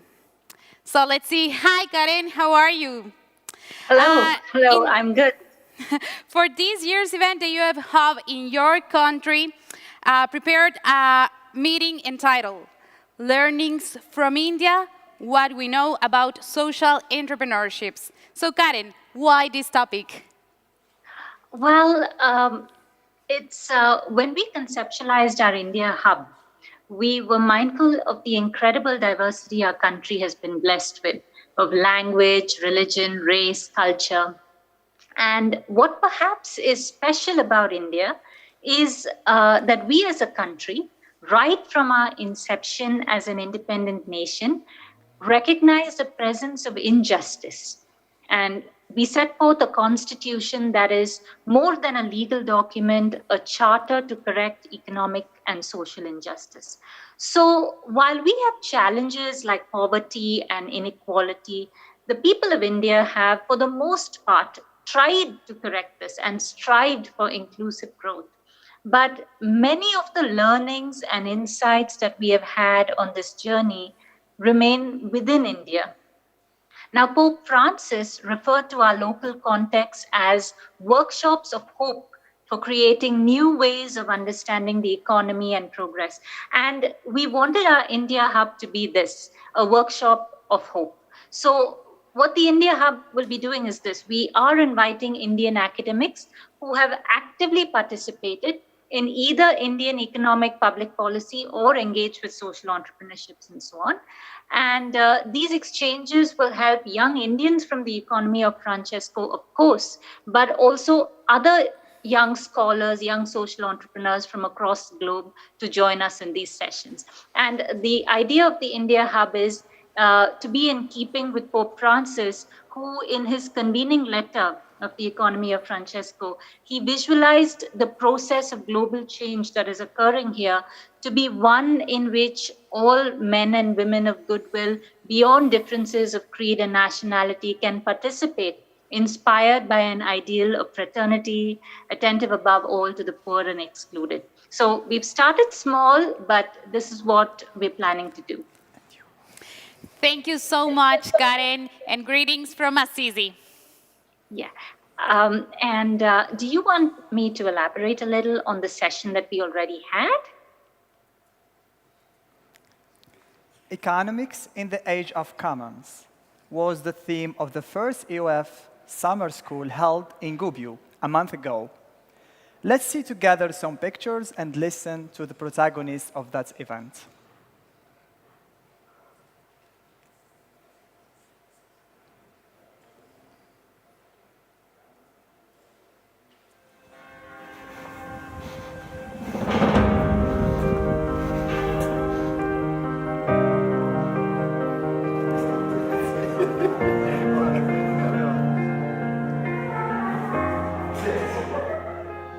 I'm Isaac Stanley, I'm from London. I've recently finished work as a senior researcher at a think tank focused on local economic development in the UK, and I'm about to start a PhD in social anthropology at the London School of Economics. My name is Maria Jure. I come from Norway, Oslo. I am 31 years old. I'm educated as a clinical psychologist, but right now I'm doing a PhD project where I study a local effort in northern Bangladesh. Hi, my name is Nayeli Perez Negron. I'm from Mexico and I'm right here at Gubbio at the economy of Francesco. My name is Michał Kłosowski. I'm from Poland. I live in Warsaw. I'm doing my PhD on Santa Croce University in Rome, and I'm working in Warsaw and Paris as an editor of one of the monthly magazines in Poland. Very often when we think about economics, we think about the material side of existence. We think about people trying to get the best price, get the best deal. Economics is associated with a part of our life which is not about moral considerations, it's about getting out there and getting the best deal you can. But this is a very partial view of what economic life is all about. And if we sort of think more carefully about our everyday experiences in the material world, and if we look at different societies and different times in history and different traditions of thought, we find that there's a lot more sophisticated ways to think about economic life, to think about how we relate to each other in the material world. And more, as I've been working in this kind of practical world of trying to push things forward, trying to change things for the better, I've felt that there's a need to step back, there's a need to look at the meaningful dimension of some of this if we do want to really change the way we think about it and change the way we act. So I've been encouraged to return to the discipline that I studied as an undergraduate, social anthropology, and to look at the economy through that lens. I'm a founder and president of a foundation. We help kids with cancer all over Mexico. I'm a lawyer. Right now we're studying economics and my master's is about theology. I hope to combine all this knowledge to make a difference in my country. When you don't have education, it's really difficult to improve and to help others. Studying is just an opportunity to be better and to try to give that knowledge to the people that is around me so they can also help me to interact with other people and to just grow a better community. I study how folk musicians in rural parts teach vanishing musical traditions to children and youths. So I interview them. It's a qualitative study. I explore with them their experiences, and a main topic is the human voice and the meaning of expressing oneself. And it's also a work which includes both girls and boys, Hindus and Muslims, elders and young. The main challenge is the climate crisis. They live in parts that are very close to river and the sea, so they struggle with floods becoming bigger every year and also periods of droughts. Well, communication is everywhere. Right now, the communication is the crucial part of every social, political, economical change. You can develop even the best ideas even, but if you want to be able to communicate it in a good manner, in the best possible way, if you won't be able to connect with your audience, you won't be able to make the change happen. So that's why I am trying to study communication. Of course, now in the pandemic, it's been a huge obstacle that I have not been able to go to Bangladesh. So I have had to interview them online, but other than that, I have experienced very great generosity. They're very proud of their traditions. They've been very happy to talk about what they do. The situation for kids with cancer in Mexico, it's really bad because the government cut the support, but we are really hopeful. I believe that with education, we can do better things. And women in my country, they're not really close to that kind of education. My dream will be just to be a part of something that really makes a difference for them, so I can empathize with them. I think it's all about education, but not only for the people that have not that kind of opportunity, but also to the people that have that opportunities. Sometimes when the people is well prepared, like in the best universities, they just don't get prepared about the soul, the fraternity that we all need in this world. My dream now as a researcher is, of course, to get my findings published, and hopefully that many people will read it and connect with the work that I'm doing. So the Economy of Francesco, for me, it's a meeting place, a place to connect with other researchers from all over the world that also wants to take part in changing the world in a concrete way and use the research for something greater than just academia.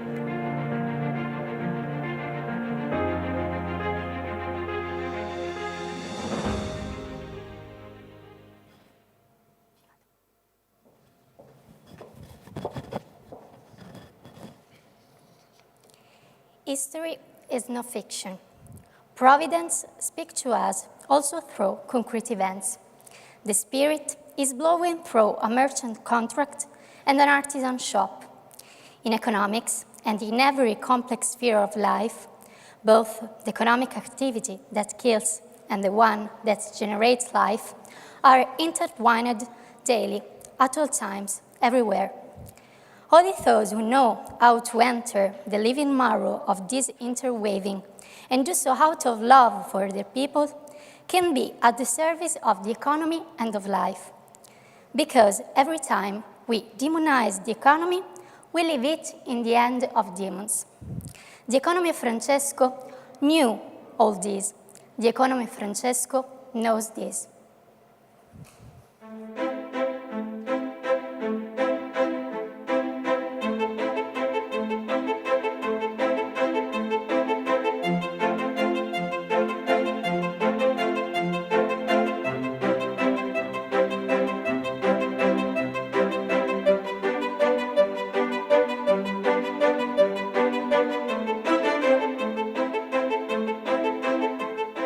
Siamo a Matera, in una piccola regione, la Basilicata, che il mondo ha scoperto solo qualche anno fa. Nessuno conosceva dove fosse Matera. Adesso, grazie al turismo, la città si sta reinventando da una serie di povertà, perché la Basilicata appunto è una piccola regione incastonata in un sud che spesso viene dimenticato, in cui appunto è difficile emergere perché è difficile trovare un contesto in cui riuscire a crescere. Sei accettato, sei riconosciuto pari finché sei piccolo, finché stai sotto.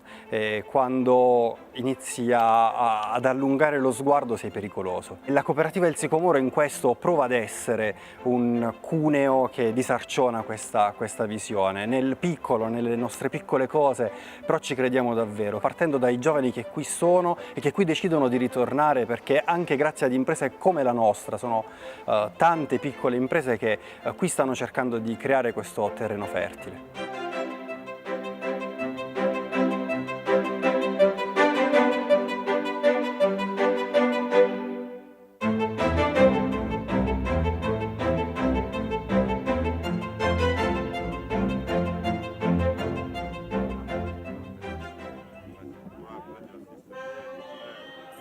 Qui c'è un pezzo, una rappresentanza di quello che rappresenta oggi la cooperativa del Sicomoro per la città. Ci sono alcuni dei ragazzi immigrati che accogliamo nei nostri progetti, ci sono gli anziani delle case di riposo che gestiamo, ci sono i bambini che seguiamo nei loro compiti pomeridiani e nelle attività che abbiamo con loro, c'è Said con i pomodori che utilizza nel suo ristorante Panecotto, nato insieme alla cooperativa, c'è Kingsley che qui coltiva alcune spezie che serviranno poi per la sua azienda. Quest'orto è un po' il riassunto di tutto quello che il Sicomoro fa e che prova a raccontare alla città.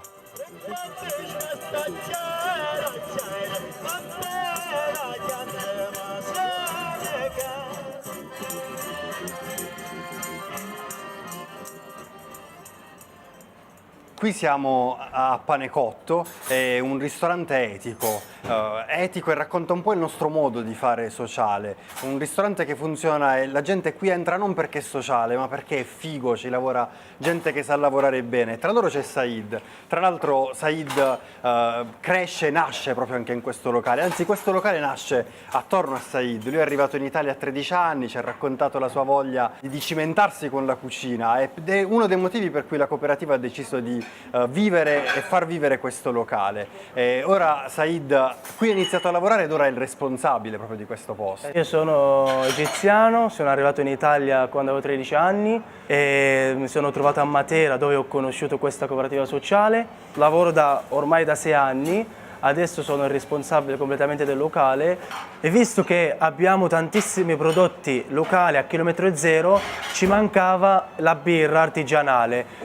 Abbiamo avuto questa idea fantastica perché visto che abbiamo tutto a chilometro zero, tutti i prodotti lucani, ci mancava proprio il prodotto fatto da Matera, col malto materano. Abbiamo aperto questo birrificio che fa parte comunque della cooperativa, che e ci dà ancora più forza perché ci fa capire che noi siamo in grado anche di poter aprire altre attività per poter avere ancora più business. Che poi il valore aggiunto di questo posto è proprio poter crescere e vivere all'interno di una rete di servizi offerta dalla cooperativa Il Sicomoro, perché da solo non vivrebbe. Ci sono gli anziani che coltivano le spezie, ci sono i progetti per migranti che continuano ad alimentare le attività nei terreni, è tutta una rete di persone che pur lavorando in progetti diversi, con finalità diverse, sposano e condividono gli stessi obiettivi. Allora signori, noi stiamo spellando la birra più buona di tutta Matera. Alla vostra salute.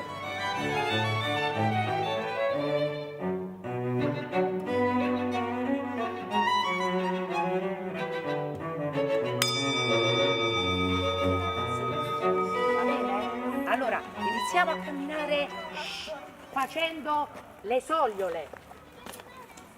Sogliole. Sono Belchicarro di Mandera, nato il 30 aprile 1930, residente del Sicomoro, casa di cura Brancaccio. Io sto bene, qui sono 6 anni, ci trattano bene, non mancano niente, qui è una casa nostra, viviamo con gli amici, siamo tutta una famiglia. Evviva! Un applauso per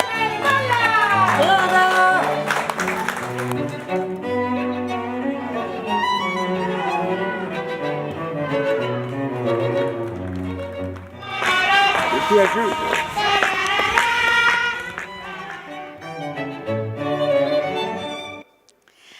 Grazie, Luca, Said, and to all our friends from Sicomoro.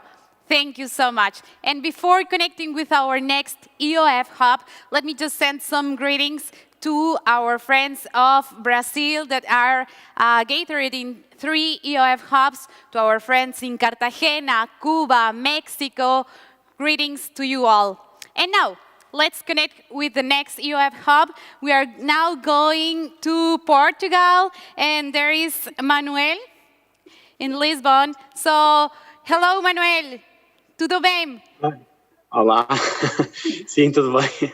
Hi, everyone. Thank you for organizing this wonderful event. Thank you for having us. It's a privilege to have the opportunity to speak to you today. The Portuguese Hub is gathered in the Varatojos Convent, which is a Franciscan one in Lisbon or near Lisbon, to think about what we have done until now and what our future priorities should be. Going back in time, our hub began to be formed in September 2020 after an online course promoted by the Portuguese Association of Entrepreneurs and Managers. In November, at the time of the first international event, we launched a website and social media profiles and organized summaries of the day at the end of each day of the event. Since then, we have made several partnerships and had a course organized by us on the economy of Francesco. One of the partnerships was with the European Anti-Poverty Network in Portugal, where the poverty group was born. And this is the work and team I'd like to talk to you about right now. So the EIPN challenge to the Portugal Hub was to intervene about poverty in Portugal on their annual conference. And because of that, we saw that it was an opportunity to learn more about this topic, to create awareness about it and promote initiatives that fight it. So we created a team to overcome this challenge. And in the end, we created a document with the summary of our discussions. Of course, we learned about Portugal's specific situation, but we'd like to highlight three topics that may apply globally. So firstly, the social sector could see a lot of improvements if it was more professionalized and its organizations worked more often together to be more efficient despite their leaders' and workers' passion.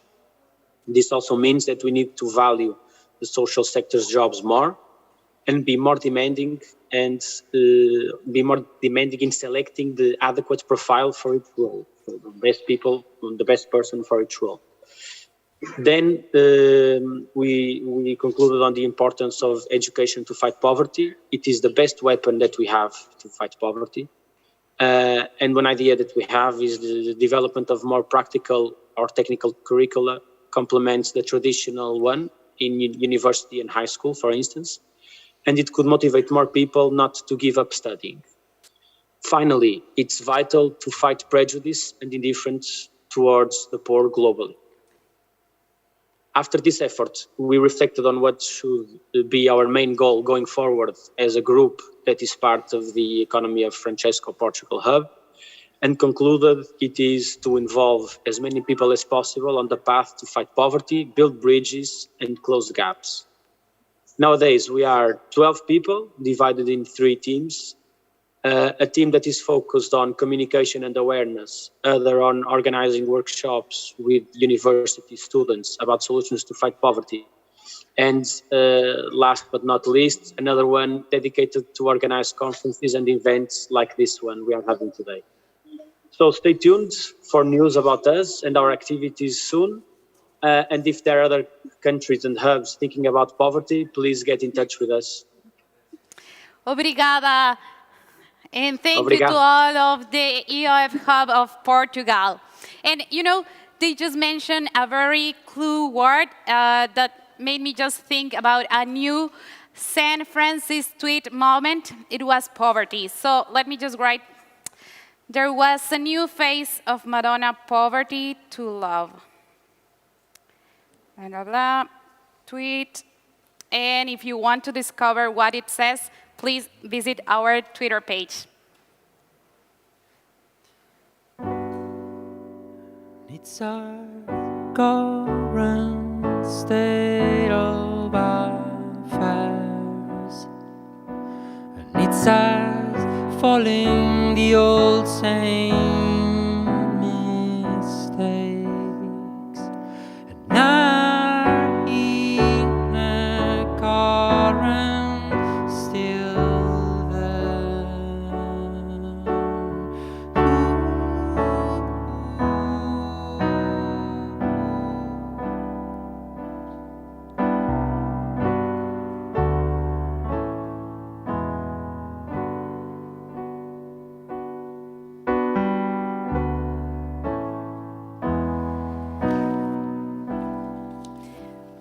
Guarda, lo riconosci? Quanti monti di pietà simili a questo sono nati dai nostri fratelli. Madonna Povertà è stata così, una sposa così feconda da aver generato anche banche diverse nate per i poveri. Solo un amore così folle per la povertà poteva generare delle banche. Se ce l'avessero detto allora non ci avremmo creduto, e invece centinaia di monti in tutta Italia. Parassitismo, sfruttamento, diseguaglianze. Noi conoscevamo il dolore e i veri bisogni della gente. C'era un nuovo volto di Madonna Povertà da amare. E così lottammo contro l'usura, facemmo nascere nuove istituzioni bancarie. Una nuova finanza per raggiungere gli esclusi. Non enti di beneficenza, quindi, ma delle vere banche? Delle vere banche, sine merito, per i poveri. La mia vocazione di francescano è stata far nascere i monti. Non mi sono dato pace, ho speso i miei anni migliori per questo. Per risollevare i poveri, gli indifesi, gli abbandonati, promuovendo i monti per loro. E quante critiche, ricordo ancora, quante critiche ho dovuto sopportare. Ritorna in convento, lascia queste cose a noi mercanti, non sono cose che ti riguardano. No, io sentivo che era Francesco e il suo amore per la povertà a chiedermelo. I had nothing left. A fire had destroyed my butcher's shop. I needed a loan urgently, but whom could I ask? The banks in Perugia? All users, loan sharks. So who? I started to beg among the poor of the city. I became friends with beggars whom only a few days before I was chasing away from my shop. And finally, I understood them. One day I met Brother Michael during one of his visits to the city. I told him my story, and shortly thereafter, a Monte di Pietà was born. For me, for poor people like me, for those whom no one sees or listens to. What greater love could there be than this? In the end, I was able to rebuild my butcher shop, to make a decent living for my children and my wife, to leave the house without shame, and to stop begging. I still remember that day, the feast, or at least the procession we made through the city for the creation of the Monte di Pietà. We left from the church of St. Francis. We crossed the streets of the city like we do for the patron feast or the procession of Corpus Christi. For us, the bank that was being established was a sign of God's love for us. And we, the poor, were in the front row next to the young women dressed in white. What greater love than a bank for the poor? Love and banks, God and money, the poor and mortgages. Francis knew how to convert not only the wolf, but also banks and money. He turned them into his allies with his passion for Lady Poverty. Chi aiuta uno fa bene, chi due meglio. Il monte aiuta molti. Se dai denaro a un povero perché si compri il pane o un paio di scarpe, quando avrà speso il denaro, tutto è finito. Ma se quel denaro lo consegni al monte, aiuti più persone. Costruire chiese, comprare messali, calici e paramenti per la messa è cosa santa, ma offrire denaro al monte è cosa più santa ancora. Non spendere denaro in pietre e calce, in chiese, perché tutto andrà in fumo, ma in ciò che non va perduto, cioè dando a Cristo nei poveri.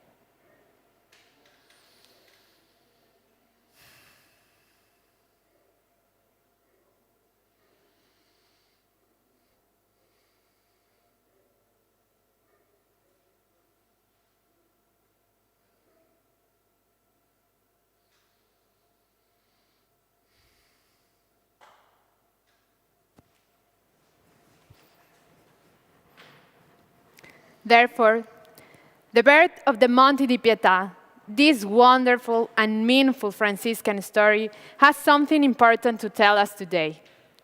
Our event's third topic, raising the poor, in front of an economy that increases poverty, one can and must respond by creating an alternative economy, able to reduce poverty.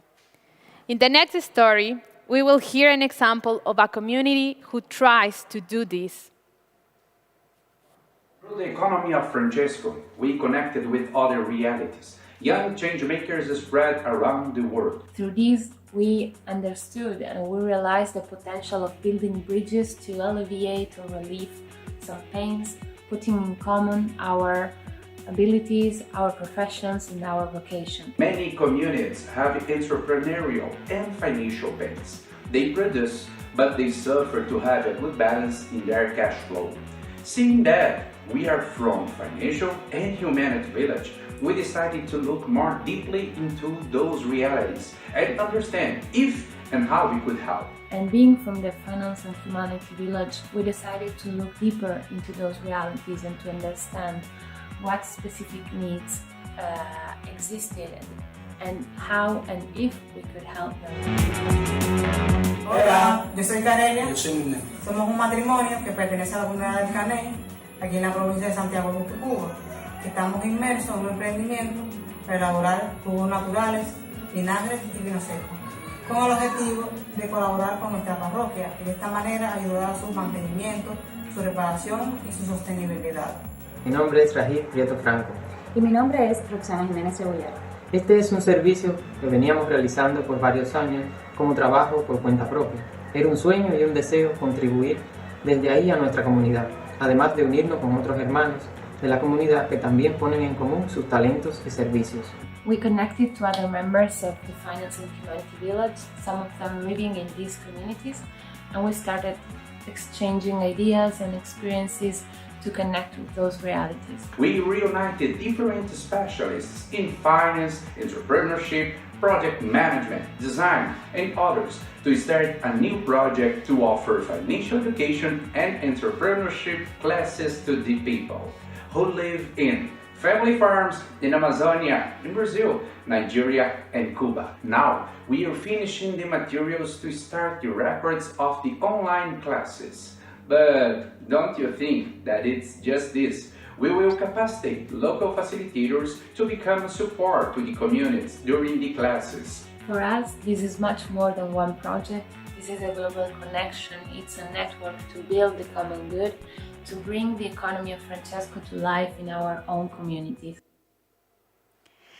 Thank you guys for sharing this amazing project. And now let's continue with our program, which I remind you will be concluded with the words of Pope Francis. In the meantime, we have been getting a lot of messages on our social media channels, on YouTube chat. So let me just read a couple of them. There is Rosity Scrooger who says, "It is amazing to see all these different and important projects all over the world. Greetings from Campinia, Brazil." Then there is Ivo Arcangeli. "Posso dire di non aver mai visto un protagonismo di giovani responsabili di qualità ed energia. Complimenti ed auguri, IOF, siamo con voi." Thank you so much for all these messages. And now, from Assisi, we are now moving to the US because we have just connected with Elizabeth from Michigan. So, hello, Elizabeth. In the invitation to join the UF meeting in the US, one headline really struck us. "Are you seeing what we are seeing?" We hear you with pleasure. Thank you so much. Hello from Detroit. I'm happy to greet every one of you on behalf of our hub in the United States, where we're tuning in from across the country this morning. Here we feel we are really at a moment of reckoning around the environmental and the social injustices that have originated and been perpetuated by our dominant economic paradigm. We see that this top-down financial markets view of the economy in the United States really fails to support human flourishing and care for a common home. And so the economy of Francesco really has inspired us to create spaces for dialogue, especially about the ways that our current approaches to financial investing and money management need to change in order to really respond to the cry of the earth and the cry of the poor. Starting last year, we began gathering many different groups and people across North America to imagine the ways that we can disrupt finance as usual and help restore reciprocity in the areas of business and finance. And one thing we're learning from the Franciscan sisters who have gotten involved in our US hub is that this journey is a process of continual conversion. And I want to say that as an American, I lament the harms that our country's economic paradigm and military-industrial complex have inflicted around the world. And given our history and in humility, I appreciate your openness to receiving a few words of hope today. Despite the ways that we're continuing to expand extractive relationships where we give more than we take, and environmentally harmful practices in agriculture, real estate, banking, and other sectors, we are seeing signs of a new economy growing. Through our hub, we started a newsletter called Ownership Matters to help share the stories of new social enterprises and the change makers that are building them and the investors that are supporting them. These enterprises, which are often cooperatives and employee-owned businesses, are close to the ground, and so sometimes it's easy to miss them.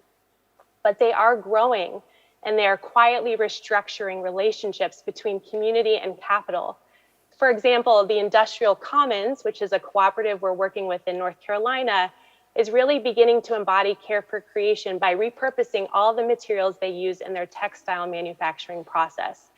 They humanize and give ownership and agency to hundreds of workers, valuing their insights. And this economic sovereignty is an embodiment of human dignity and the dignity of work. We're learning from the Comparte network of Jesuit-connected institutions in Latin America and in Spain that we can capture and measure these sentiments of economic sovereignty and include them in the data that our governments collect to understand whether policies and programs contribute to the well-being of society. One significant challenge that we've decided to focus on in our US hub is the need for Catholic institutions, often those with significant financial resources, to wrestle with the ways that their investments and their investment holdings are complicit with present-day economic harms. Today, faith-based organizations around the world manage trillions of dollars in assets, and many of them are Catholic institutions. So we are beginning with helping Catholic investors to see the solidarity economy investment opportunities that are emerging. We invite investors to ask this question: am I stewarding my resources responsibly, in alignment with my values, and in ways that contribute to love of neighbor and care for creation? Through our hub, we are bringing together these investors alongside entrepreneurs that are building cooperative enterprises, students and professors creating new frameworks for the economy, and others. And what's been our purpose? To create a culture of encounter to transform our economy. We believe that these encounters transform us and then unleash us to transform our economic system. They can open our eyes to the bold action that we have to take in our lives. And it helps us, in the words of Pope Francis, to be protagonists of transformation. We've now organized 6 gatherings with nearly 700 people and 3 workshops with 80 participants where people are building trust and dismantling the barriers to doing their most important work. We want to step into Pope Francis's invitation to build organizations that can be workshops of hope. And earlier this year, we organized a workshop for over 20 Catholic investors that we called Investing in Livable Futures. Participants included religious congregations, foundations, Catholic hospitals, and others. And we used the principles of Catholic social teaching to translate them into new investment principles that focus on engaging communities, adding more value than you take, and fairly balancing risk and return.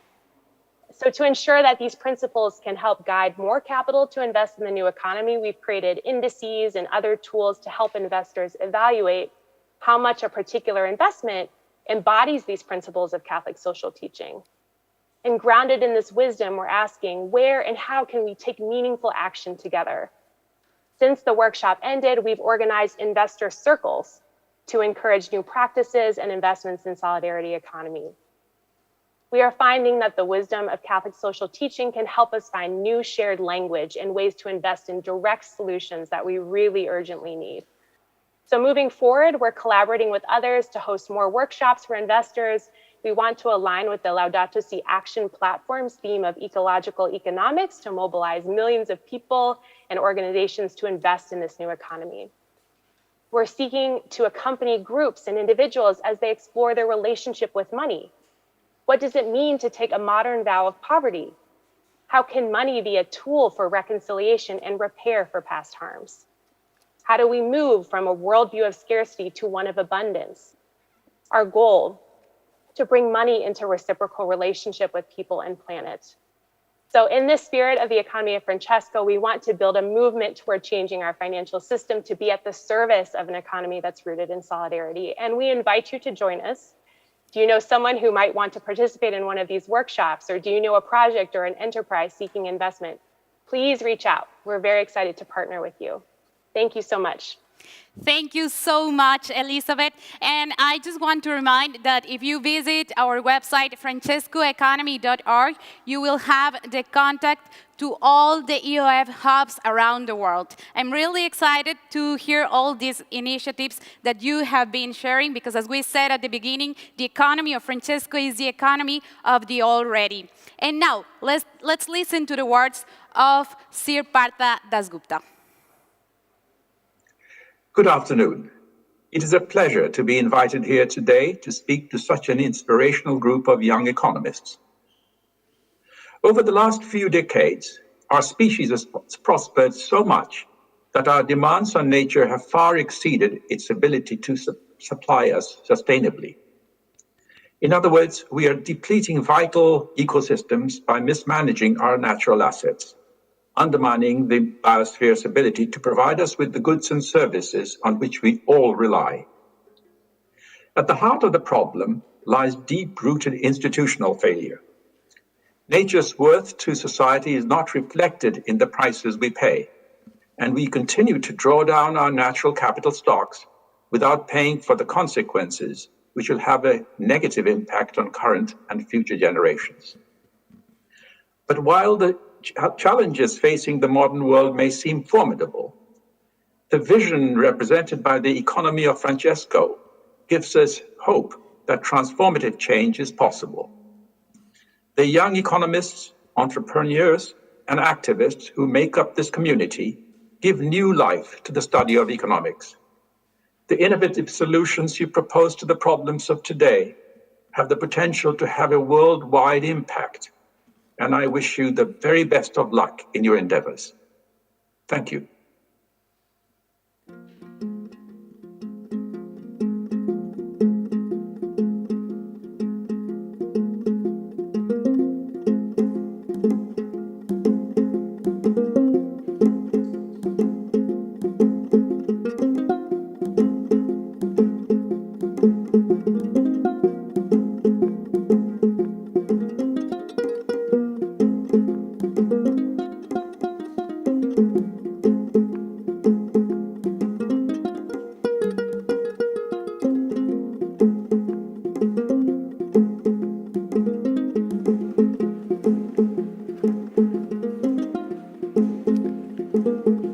Y el gran lobo, humilde, es duro el invierno, y es horrible el hambre. En el bosque helado no hallé que comer y busqué el ganado. Y en veces comí ganado y pastor.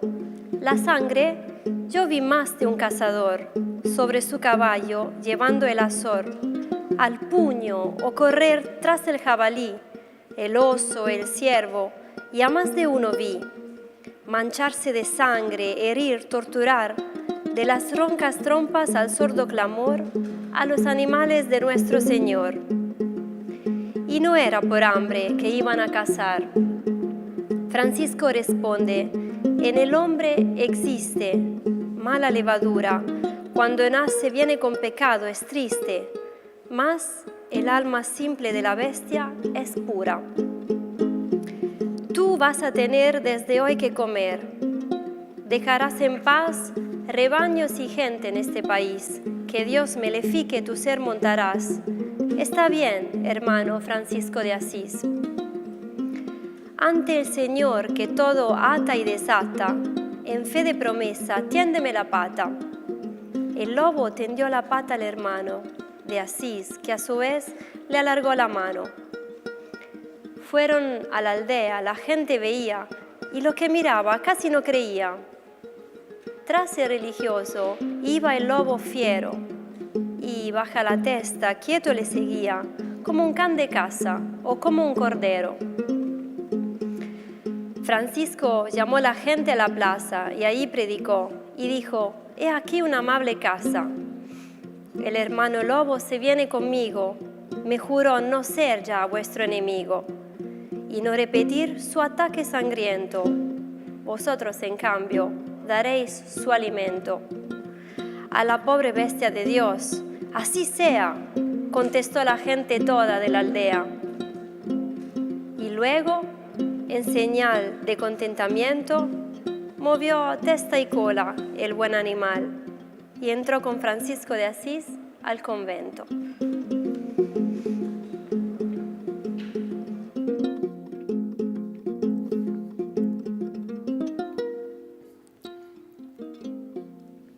Last August, in many images from Afghanistan, we could see and feel the pain of Afghan women, wondering what would become of their future and their lives.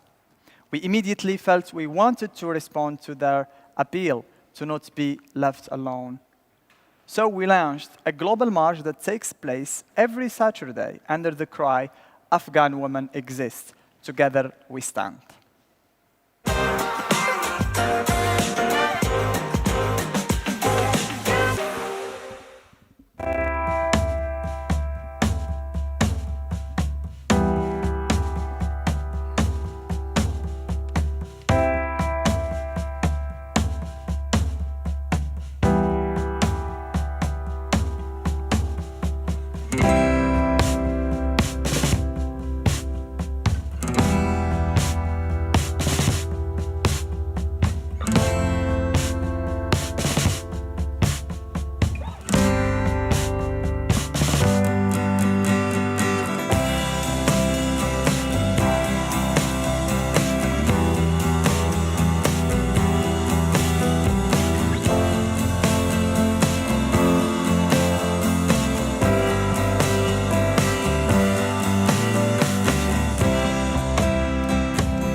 In the meantime, Nadia Gulam had joined us. Welcome, Nadia. We are so grateful for your presence with us today. You are representing many voices from Afghan women and girls. We understand that speaking about your stories and the situation is not that easy. We want to ensure that we stand with you. Thank you for your energy and keeping your hope. Please, dear Nadia, you can share your experience with us. Thank you very much. Good afternoon. Thank you so much for allowing me to participate in such a wonderful event.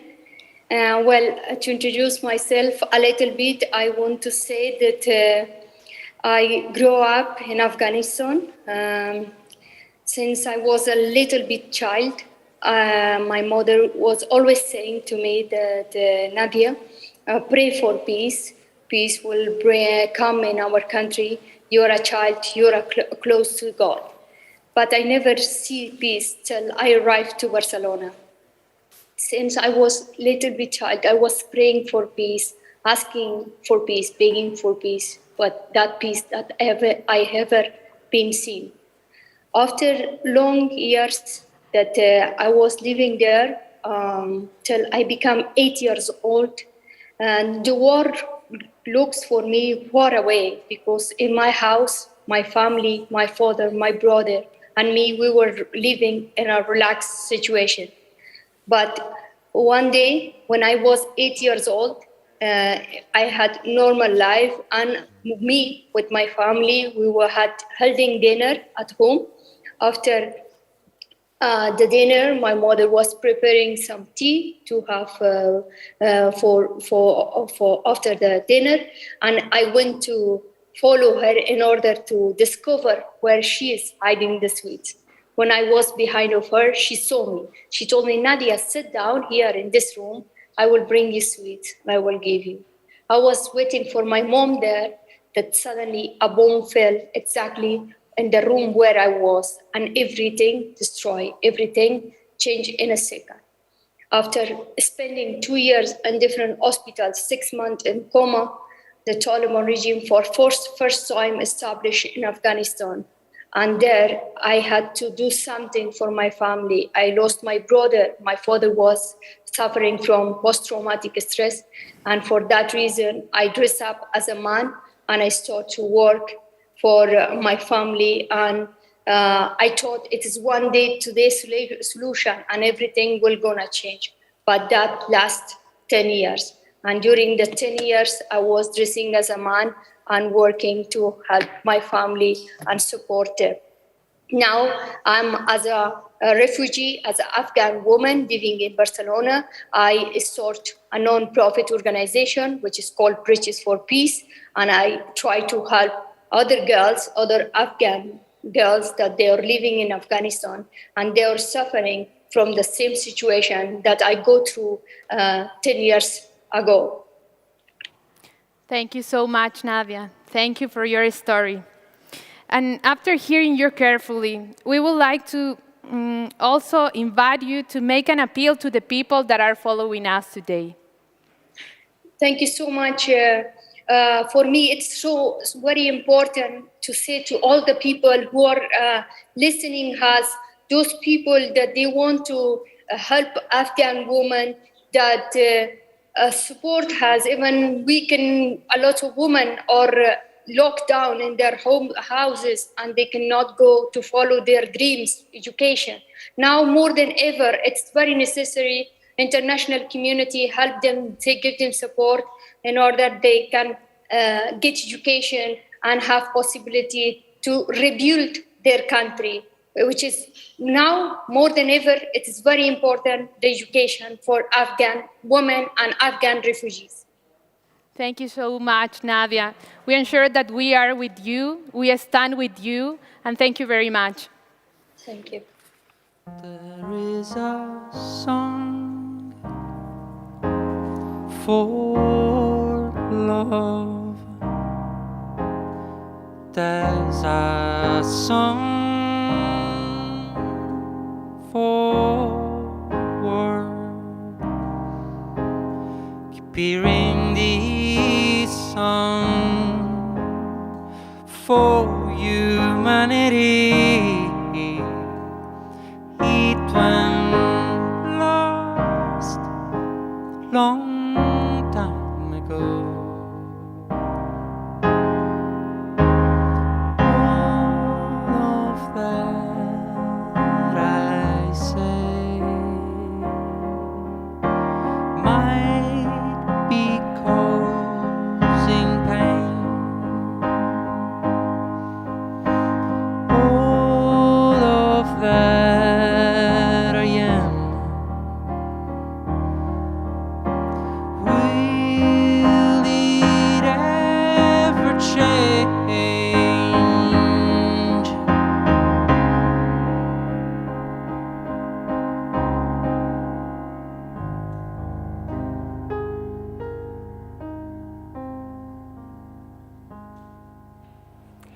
On another occasion, Mahatma Gandhi wrote, "A man who truly practices ahimsa, nonviolence, in its fullness, has the world at his feet. He influences what is around him so much that not even snakes or other venomous reptiles can influence him." It has been said that this was the experience of St. Francis of Assisi. St. Francis preached the teachings of the Catholic Church, according to which the world was created by a God who is good and beautiful. He believed that it was the duty of all creatures to pray to God and the duty of all men to protect and to love nature. The thought behind this belief is that man, because he is God's highest creation, is the custodian of all God's creation. This is precisely what Gandhi meant by the word trustee, that humans are the trustees of all creation. Climate change and protecting the planet for the future generations is the challenge at the heart of the upcoming United Nations Conference in November. Mateusz Jasnocha from Poland, CEO of European Carbon Farmers, will attend the COP26. Hi, Mateusz. We invited you to talk about the topic, "We can transform food systems only by working together," and to share with us your view, your expertise, and the international experience you're having. So, Mateusz, I hope I'm pronouncing well your name. The floor is yours. Thank you, Lourdes, and yes, you are pronouncing my name very much the correct way. I want to start by saying what a pleasure it is to be with all of us here virtually and in Assisi and in our local EOF hubs that I will be joining later today in Poland. I know many of you will be joining in your respective countries that you are in. My remarks, I would like to divide them in three major parts. The opening remarks, then talk about the COP26 as well as other major initiatives that are happening in line with the topic of our discussion, which is let's transform food systems by working together, and then once again close with some closing remarks. what really struck me in the intercession just before me was this understanding of stewardship of nature and being a custodian of the ecosystems, which also Sir Das Gupta was referring to. Indeed, farmers and all of us are stewards of the ecosystems, are stewards of nature, are stewards of ecology and societies that we are part of. And as Pope Francis has called us to identify injustices that we are experiencing and, very importantly, stand up and do something about those, I am delighted to report we, the youth of the world, are doing precisely that. We have responded to this call. And so for the second time globally, we are able to come together and celebrate this action. So the youth have and has responded. And I am delighted to be representing many of you I know personally and I've heard about, and also those of you who I don't know, that are taking action also in this area of agriculture, but not only. We are 12 thematic villages. We maybe need more. So please join if you are not joining EOF yet, and create a village that is missing, because the poor out there, the youth is acting, but definitely more action needs to happen. The system is broken, but that action makes me believe and see with my own eyes that we are changing the world. We are true protagonists, and that is amazing. So now to put some concrete examples. Four major examples. The first one is the farm of Francesco, with Rita, Ariel, Giacomo, Caro, Federico, Natalie, Janet, Joseph, and last but definitely not least, Maria Virginia. Answer to Pope Francis' call to address the injustice of global rural areas becoming more disconnected from the cities and degenerating the soil, as well as the communities that are making up those rural communities. Therefore, as part of the Farm of Francesco and Economy of Francesco process, we have designed and created, and now we are implementing, a network of regenerative demo farms that are addressing the injustices we feel and live firsthand with vocational education program. And I am delighted to announce on behalf of all the people mentioned and many other supporters of us that today Farm of Francesco is launching its global launching campaign. So I invite you to go to francescofarm.com and join this movement if you didn't do that already. And I believe my colleagues will be posting relevant links in the YouTube channels that we are communicating through right now. So please do that. Please get engaged. The second one is EOF Poland, where with Marcin, Kamila, Kasper, Agata, Anna Maria, Magdalena, Zofia, Anna, Julia, whom you've seen already in this global event, and Monika, we have written a report for Caritas, or with support of Caritas Poland, to promote what EOF is doing already. And this report is published by now. You can also read it and benefit from it. So I will be asking my colleagues to share those links with you.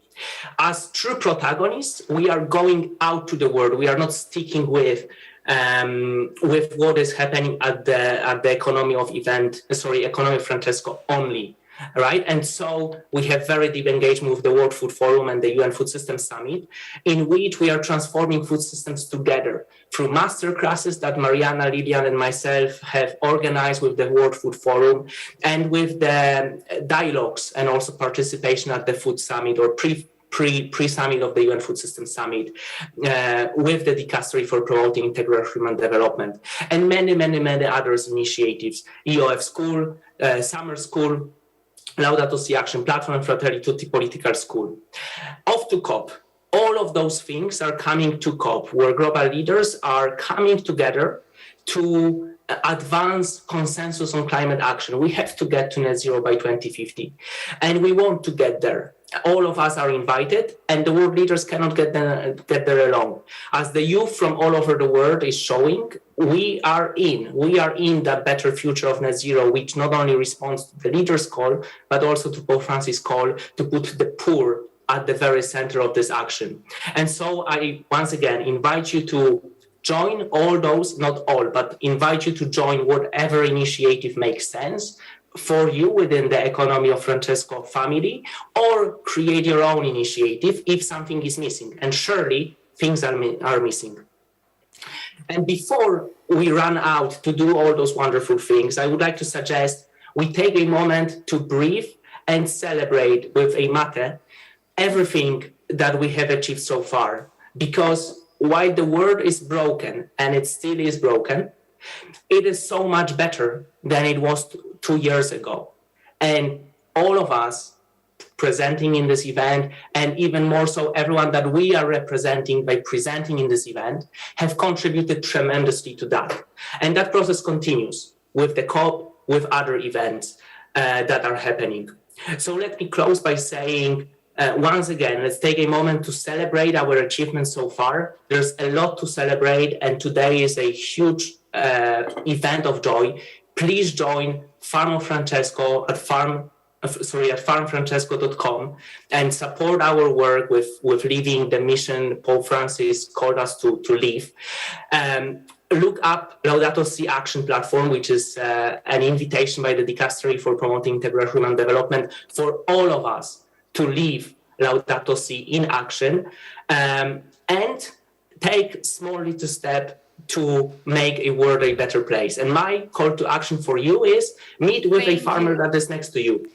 Thank you so and call much, somebody that Mateusz. you didn't talk with for long. I'm ending here. Thank you, Lourdes, and back to Assisi. And all the best for the upcoming projects that you have.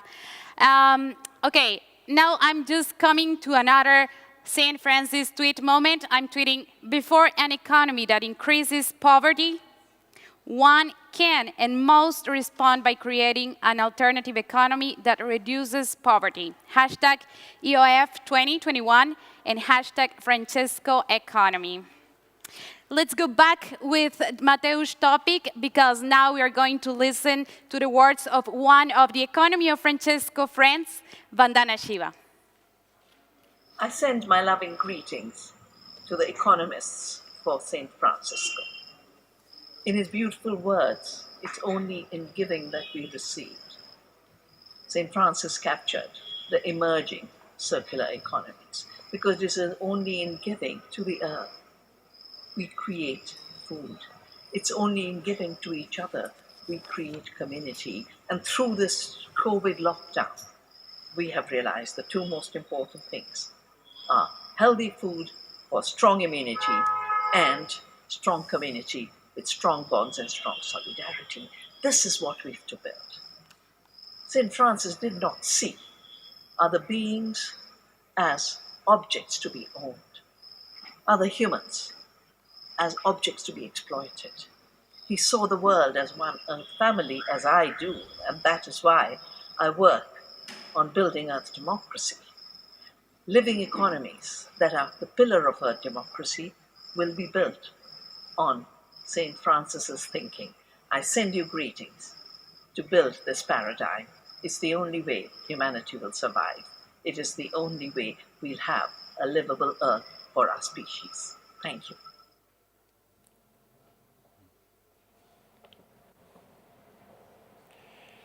Naqueles dias, o Cristo tocou curvado, estremeceu e se reanimou. O que era cimento e pedra se fez carne e sangue. Estendendo os braços como quem quer abraçar o mundo, abriu a boca, falou e disse: bem-aventurados os que sonham com um mundo novo, possível e necessário, no qual todos possam caber, a natureza incluída. Felizes são aqueles que amam a Mãe Terra como sua própria mãe. Respeitam seus ritmos, dão-lhe paz para que possa fazer seus nutrientes e continuar a produzir tudo o que precisamos para viver. Bem-aventurados os que não desistem, mas resistem e insistem que o mundo pode ser diferente e será. Mundo onde a poesia anda junto com o trabalho, a música se junta às máquinas e todos se reconhecerão como irmãos e irmãs, habitando a única casa comum que temos, este belo e irradiante pequeno planeta Terra. And before continuing with our program, please let me just thank to Federcaste for its contribution to support the many initiatives of the economy of Francesco. And now we continue because we are ready for our latest connection with the world. We are very pleased to have with us Juan Pablo from Mexico and Ilu from Peru. Hola chicos, ¿qué tal están? Muchos saludos. Juan Pablo, let's start with you. ¿Qué tal, Lourdes? Un gusto. It's a pleasure to be with you today, in this day. And welcome also to Ilu. ¿Qué tal, Ilu? Hello, buenos días. Bien. Buen día a todos y todas. En nombre de la Red Latinoamericana de Economía de Francisco, saludamos a todas las personas participantes y agradecemos este espacio para compartir nuestra vida como región en la búsqueda de construir y defender un mundo más justo y solidario, en el que nadie quede atrás. Bueno, antes que nada, partimos del reconocimiento de los lazos históricos, lingüísticos, culturales, sociales, ambientales y económicos que unen a nuestros pueblos y que nos permiten afirmar que somos una sola región, con problemáticas y dificultades comunes y muy complejas, pero al mismo tiempo una gran diversidad y también grandes oportunidades que nos llevan a diseñar estrategias que cuiden nuestra casa común. Es en este sentido que hemos estado trabajando en garantizar diferentes espacios de escucha activa, con profundidad, atención y misericordia para converger, dialogar y tejer juntos. Nuestra red nace como resultado de la motivación y el encuentro, de la solidaridad y el compromiso de varios jóvenes que acudimos al llamado del Papa Francisco con nuestra esencia de la patria grande, abierta al mundo y en comunión con lo internacional. Y bueno, es así como nos organizamos a través de encuentros de la red para presentar diferentes propuestas en las que todos y todas somos corresponsables, intercambiando conocimientos, desarrollando alianzas a nivel regional e internacional con entes diversos. Y bueno, esto nos ha permitido varias cosas.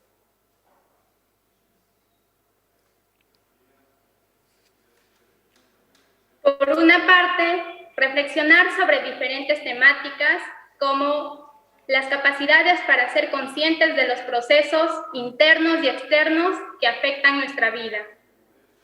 Reflexionar sobre la encíclica Fratelli Tutti con el objetivo de responder a la siguiente pregunta.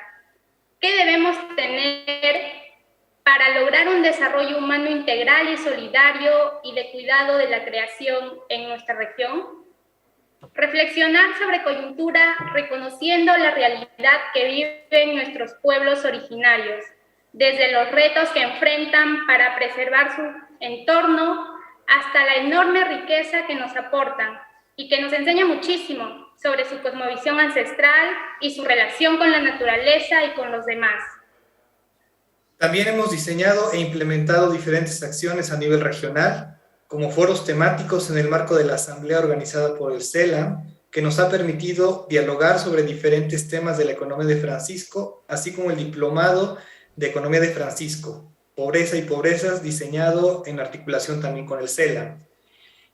El primer Congreso Latinoamericano de Economía de Francisco en América Latina y el Caribe es organizado por la red en alianza con la Pontificia Universidad Católica del Paraná y la Pontificia Universidad Católica de San Pablo en Brasil, y bueno, el Programa Internacional sobre Democracia y Sociedad y Nuevas Economías, PIDESONE, de la Universidad de Buenos Aires y la Universidad de San Isidro de Argentina, y el apoyo de 15 instituciones universitarias y organizaciones regionales.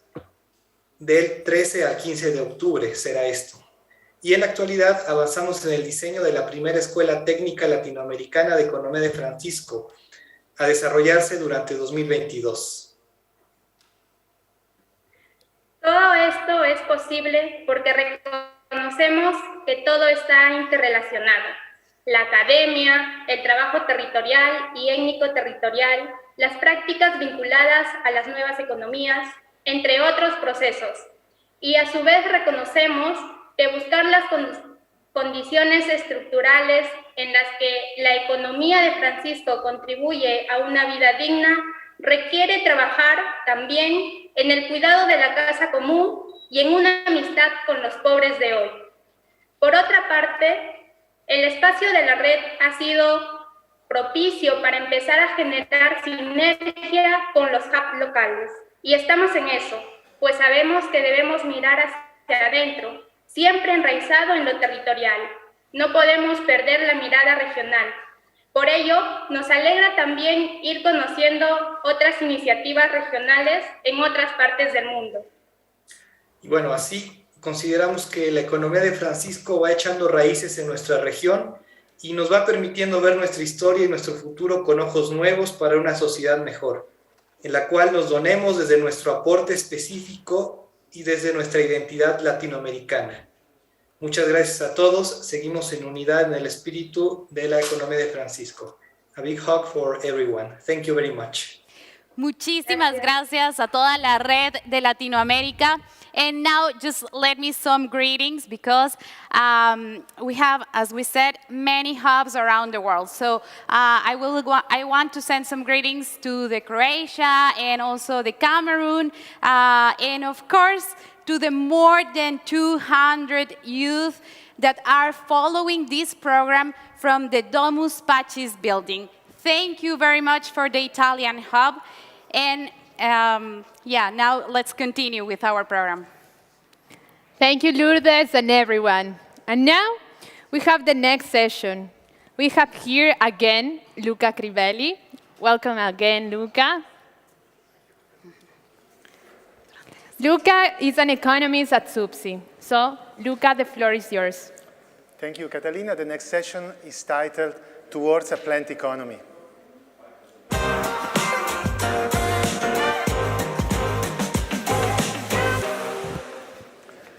I'm very pleased to introduce Professor Stefano Mancuso, the director of the International Laboratory of Plant Neurobiology at the University of Florence, and Stefano Ciliberti, a postdoctoral fellow at the University of Pisa.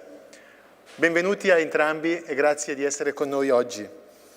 The focus of Mancuso's research has been, over the years, the kingdom of plants, and in particular plant intelligence.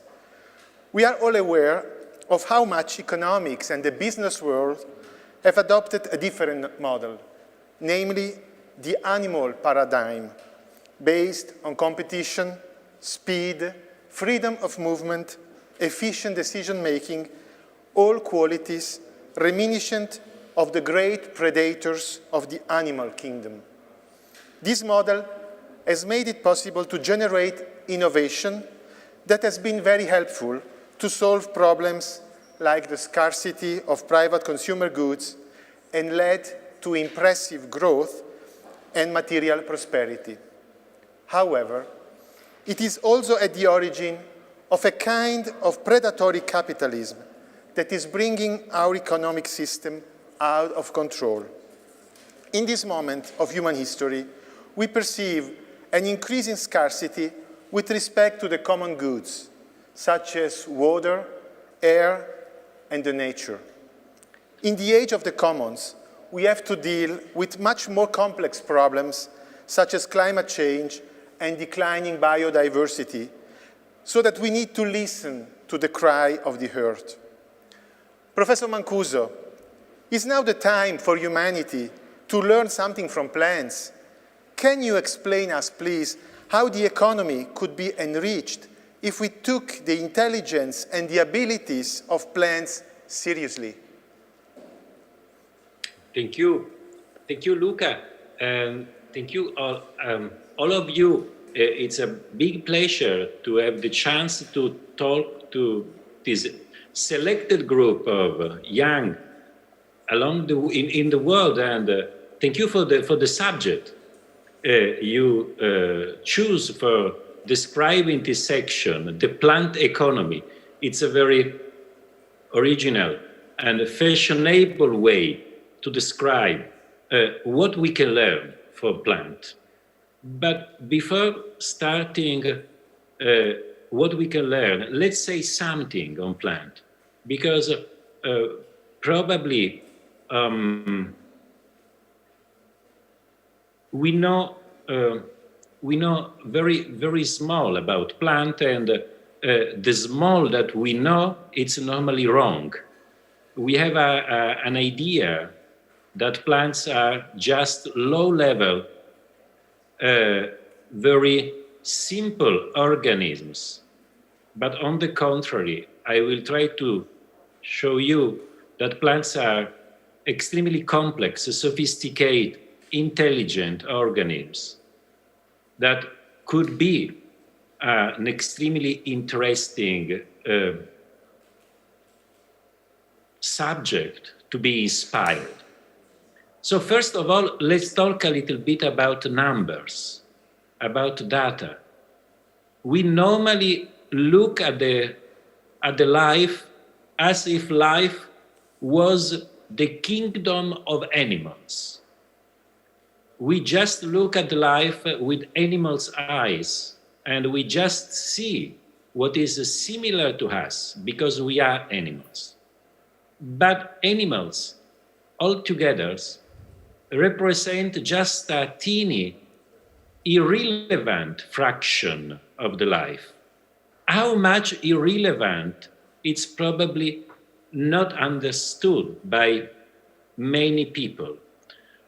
The whole mass of all animals together, so not humans, but mammals, reptiles, birds, fishes, all together, insects, all together, they represent just 0.3% of the biomass on the Earth. Biomass means the weight of life.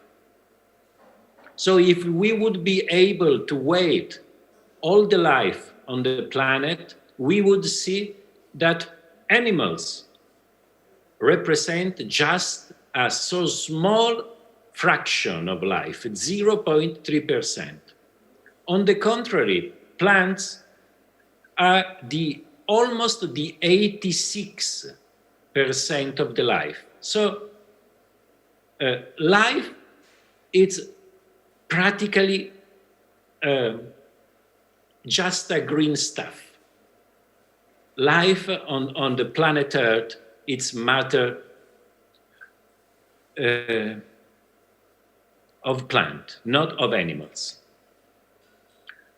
And but we need also to ask ourselves, how is it possible that they were able to reach such a huge amount of life, and on the contrary, we are just so small, so few.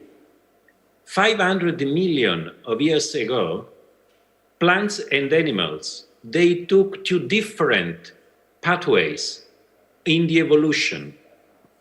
Plants decide to stay still, to remain rooted, and to take all the energy they need from the sun. On the contrary, animals took a very different evolutionary decision. They decide to move and to predate plant and other organisms for uptaking, for taking all the energy they need. So as we can see, there is an incredible different choice at the beginning of the pathway that brought to plant and to the pathway that brought to animals. Plants are autonomy, and the correct term would be autotrophic organisms. So they are able to live without harming any other organism. Plants, animals, on the contrary, they need to feed themselves with other living organisms. And this is something that we brought in our life. As I was saying you, the biggest difference between plant and animals, it's related to the fact that plants are rooted.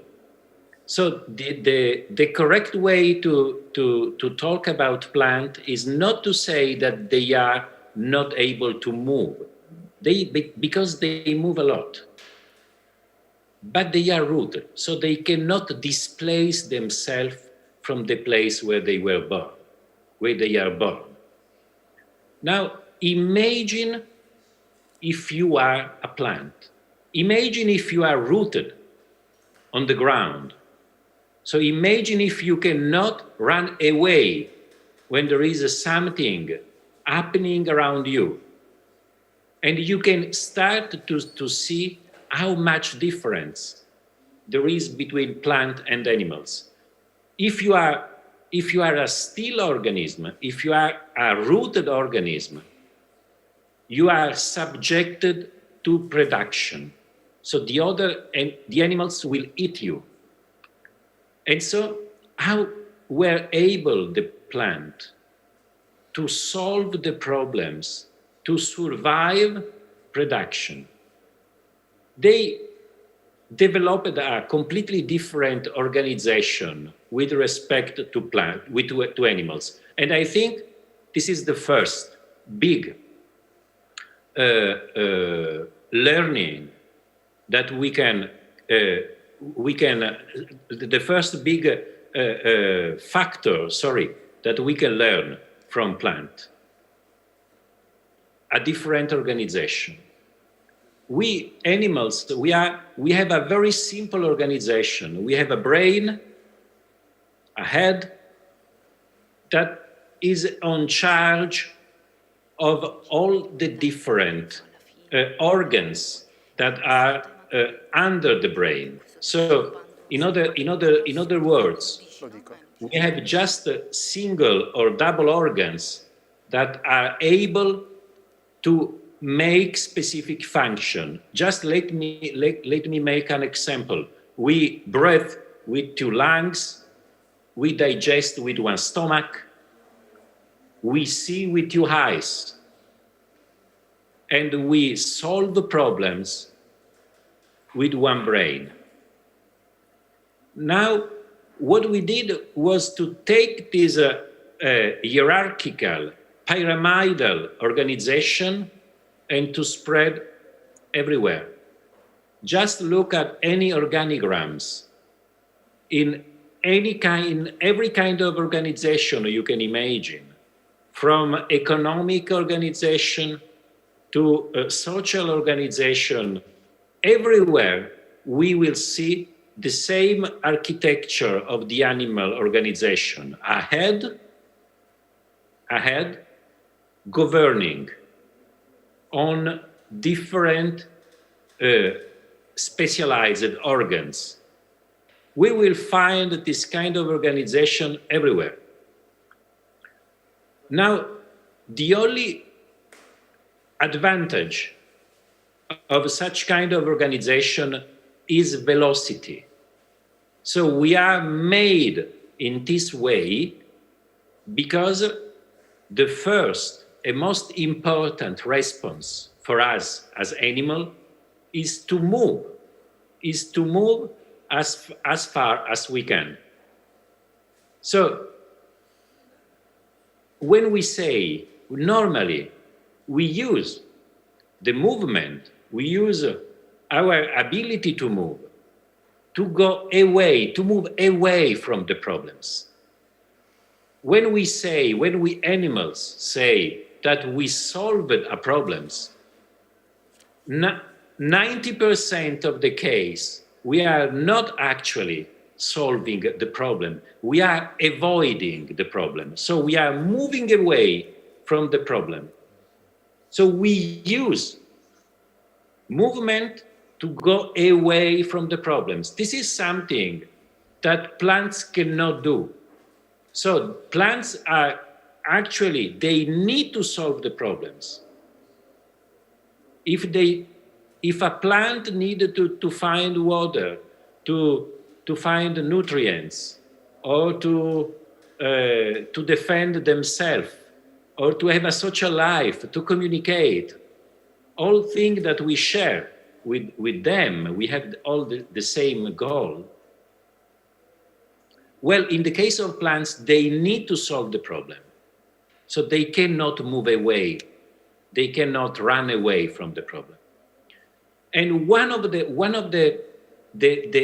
most wonderful solution plants found to solve problems and to resist to an environment that can be extremely dangerous is with an extremely new organization. Plants are completely decentralized, distributed organism. So whereas we breathe with 2 lungs and we see with 2 eyes and we solve a problem with 1 brain, plants are able to do that with the whole body. So in a plant, the whole body is able to breathe, the whole body is able to see, the whole body is able to solve problems, to make calculation. In a word, the whole body is intelligent.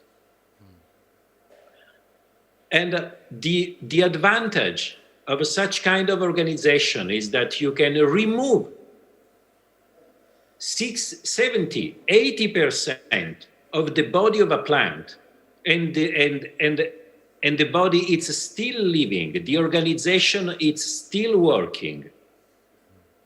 On the contrary, in our animal organization, it's enough to have a damage in just one of the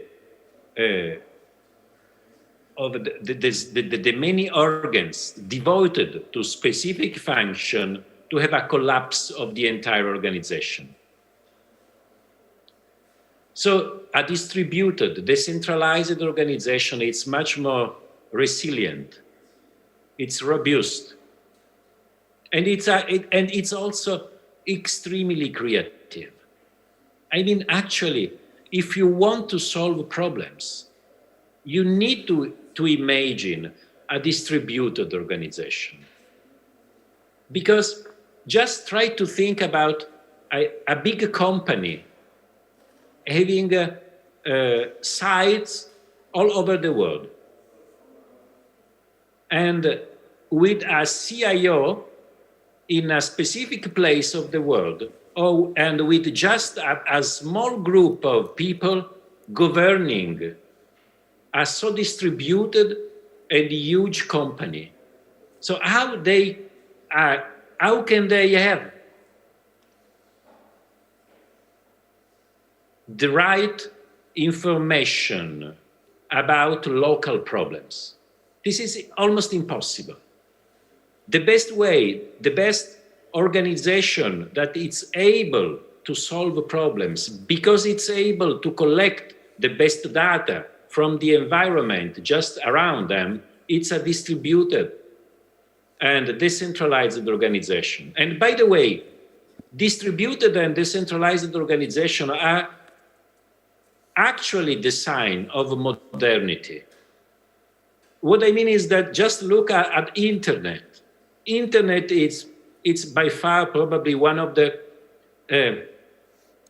if not probably the most important technological advancement of the last 500 years. And internet is built as a plant. It's completely decentralized. There are no command centers. And this is why it's so creative and it's so impossible to stop. A second point that I would like to raise as very important from a consequence of staying rooted is the the importance of the communities.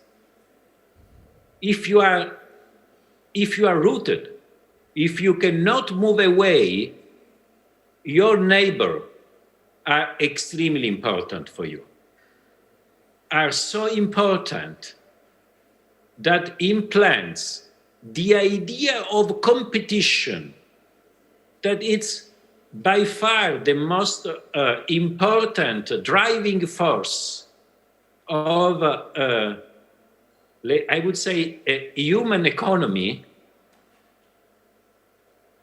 In plants almost don't exist.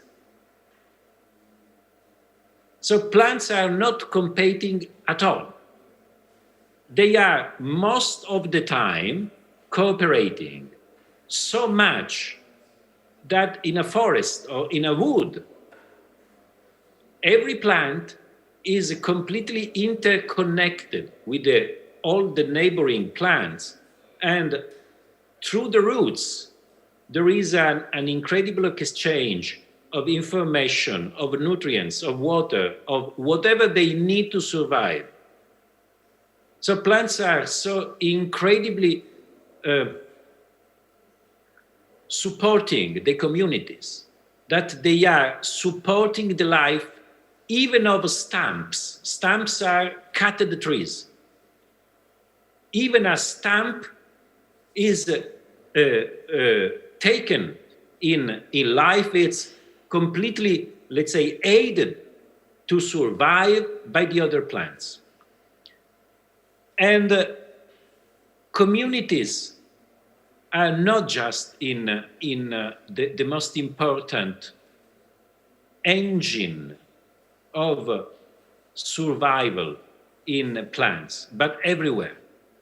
I mean, in nature, the force of community has been extremely underestimated until now. So we have the idea that life, it's a kind of arena where gladiators fight each other for the survival of the strongest, of the most intelligent. But this is not true.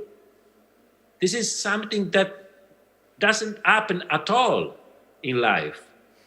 Life proceeds through community or through symbiosis. Symbiosis, let's say, it's a technical term, a biological term, but there is one much more poetical that I like, that it's mutual aid. Mutual aid is the real engine of evolution. Evolution works through mutual aid. And this is something that we should learn for plant. And let me just say a few words about what the plants can do for us, not just being a model for our future, a model for our economy, a model for our social life, but they also may help us to solve the biggest problem of humanity today, that is global warming. When we talk about global warming today, we have very few ideas about what to do to solve this huge, incredibly difficult problem. But plants are here to help us. They are able to uptake CO2 from the atmosphere. CO2 is the main, you know very well that, is the main responsible of global warming. If we would be able to plant on the planet 1 trillion trees, then we would be able to reduce significantly the CO2 to a no more dangerous level. This is something that should be understood from everyone. We have a solution. It's not a technological solution. It's a natural solution. It's very simple, very easy.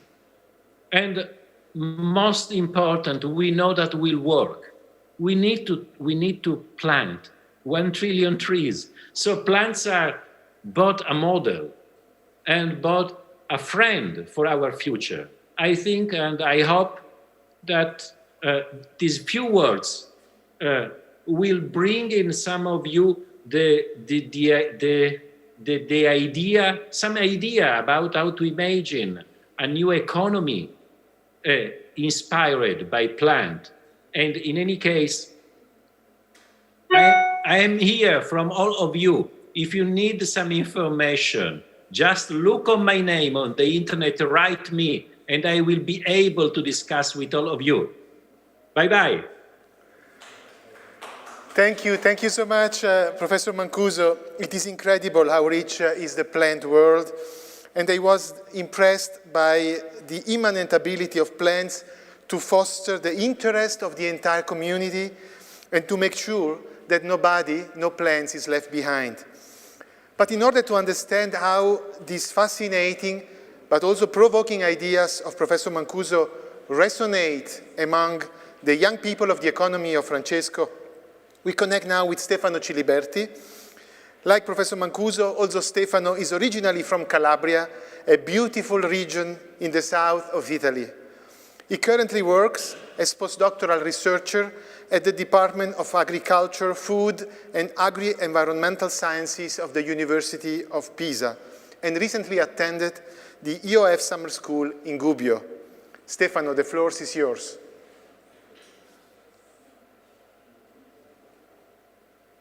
Professor Crivelli, thank you very much for your kind introduction. It's an honor to be here today, and thank you very much indeed to the Economy of Francesco staff and the organizing committee for giving me this amazing opportunity. Let me also thank Professor Stefano Mancuso for his gift on behalf of all the young economists, entrepreneurs, managers, and researchers that 2 years ago decided to gather around the message of Pope Francis to build another economy, the economy of Francesco. Professor Mancuso's speech today was really inspiring for us. His thesis, if I may resume it in few words, was more or less the following one. If economists had taken inspirations from the plant kingdom to build the economic science, better known as economics, we would not have lived the massive crisis of common goods that we are still experiencing all over the world. And why so?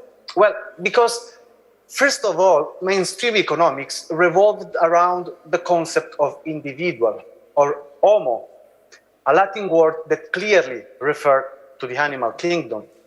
And moreover, this individual was assumed as a homo economicus, a fully rational and self-interested being that nowadays we would tend to approach as a sort of selfish sociopath, unable to feel any sort of empathy for others.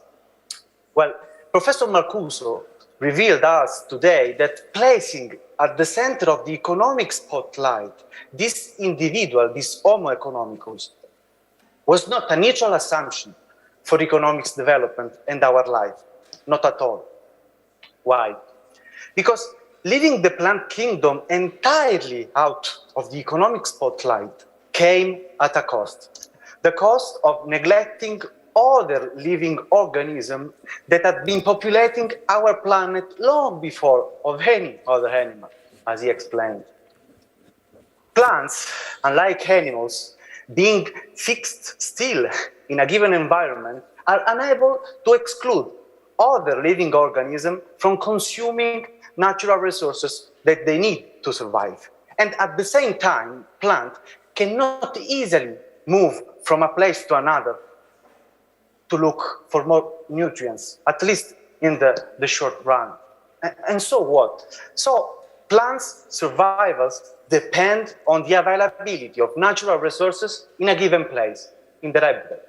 And in particular, depend on whether these natural resources are or not consumed and polluted from other living organisms. Using the economic jargon, for their survival, plants strongly depends on common goods that are these natural resources, not excludable from others' consumption, but strongly rival in consumption. As a result, plants have been always requested to govern and manage common goods in their habitat. And how? Well, to survive for decades, if not centuries, in the same place, plants introduced mechanisms and relationships of strong mutual assistance or mutual aid, as Professor Stefano Mancuso told us today, with the surrounding environment, establish cooperative, biodiverse, and resilient communities all over the world. And why is that so relevant for young economists? Because unlike plant kingdoms, on the other hand, in the animal kingdom, from which economists traditionally took inspirations, more hierarchical form of organization of relationships emerged instead of cooperative one. Moreover, also predatory attitudes toward the surrounding environment emerged. Just think at the current dominant business models of some firms or corporations all over the world as an example. In a nutshell, two main differences among these two kingdoms, on the one hand, the plant kingdom, on the other hand, the animal kingdom, emerged. In the plant kingdom, what matters and comes first is the community, not the individual. In the plant kingdom, the we rationality, the rationality of an open community, always prevailed on the I rationality, the rationality of the individual, of that homo economicus that was placed at the center of the economic science. Nowadays, we are experiencing the consequences of centuries of economic science centered exclusively on the animal model. Not by chance, we live in a chaotic, always moving and predatory world where community are losing importance and common goods are therefore in danger all over the world. In conclusion, all things considered, we, members of the EOF community, young managers, researchers, teachers, and so on, must strive for an urgent change in the current economic and business models. To realize this change, inspired by Professor Mancuso's words, we need a new generation of aware and motivated green or plant economists, businessmen, and leaders that looking at the plant kingdom and this mechanism will be able to address the huge challenges as climate change that are related to the governing of common goods, both at local, national, and international level. So, and these are my final words, bearing in mind St. Francis' message for a life in harmony with Sister Mother Earth, and inspired by today Professor Mancuso's gift, let's work all together to apply the plant revolution in economic and business science. I'm sure that the economy of Francesco Summer School that I attended in Gubbio last September could positively contribute to this purpose in the coming years. So that's all from my side, and from the depths of my heart, thanks again, Professor Stefano Mancuso and Professor Luca Crivelli for this unforgettable session, a possibility you gave me. Thank you very much. Thank you to both of you, Professor Mancuso and Stefano Ciliberti, for the insightful thoughts and ideas. You have shown a very promising pathway for new research. I really hope that our young EOF scholars will feel somehow inspired and motivated to start conducting scientific research on this fascinating topic. Let me set the challenge to work more deeply on the features of plant economy in the next 12 months and to present the results in the next gathering in Assisi 2022. Thank you and see you soon. Thank you. Solo le pido a Dios que el dolor no me sea indiferente, que la reseca muerte no me encuentre Así hay sola sin haber hecho lo suficiente. Solo le pido a Dios que lo injusto no me sea indiferente, que no me abofete en la otra mejilla después que una garra me arañó esta suerte. Solo le pido a Dios que el dolor no me sea indiferente, que la reseca muerte no me encuentre. Así hay sola sin haber hecho lo suficiente. Solo le pido a Dios, solo le pido a Dios, solo le pido a Dios.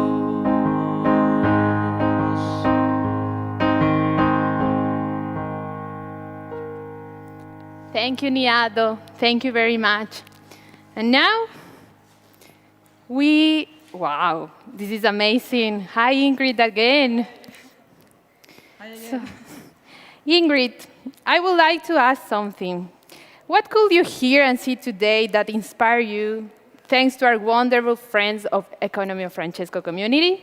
Yeah, well, thank you very much for inviting me. And first, I want to thank God for being here and to the Blessed Mother Mary to being with me all the time. Well, actually, the things that inspires me a lot today, I wanted to express through my paint. And well, by first, I would like to explain you quick through the elements of the paint what I was inspired for. The first one is you can see that it's like two painters in a one paint. In the back, you can see the city, the street of Wall Street. You know, this is very this is a very symbolic symbol from the economics. But then St. Francis is changing the picture, changing the picture where there is the human, you know, there is the women and the men, there is the nature, there is the sun, you know, there is the light for creating a new economy to change the old one, you know, and to change it obviously with God, with God making a soul through the economy, and also where there is the Pope Francis, writing fraternity with the one T that is the cross of Jesus, and the other T, the cross from St. Francis. Obviously, in the middle, you know, St. Francis, because this is the economy of Francesco. So thank you very much, and thank you to the Pope Francis also to make this amazing Jesus love revolution. Thank you, Ingrid. And now, we are moving towards the end of this event, but before listening to the words of Pope Francis, we want to listen to you. So that's why I want to ask you to please, with your phone, with any device you have close to you, enter to menti.com and you can use the code 22862106. You can see it on the screen, 22862106. And with this code, you can send us a message. You can share with us a thought, a greeting, a wish. What do you care about, and what would you like to share at this special time looking towards 2022? Now, we come to the central moment, so long awaited by all of us. Come with me, with us, and let's listen to Pope Francis. Guys.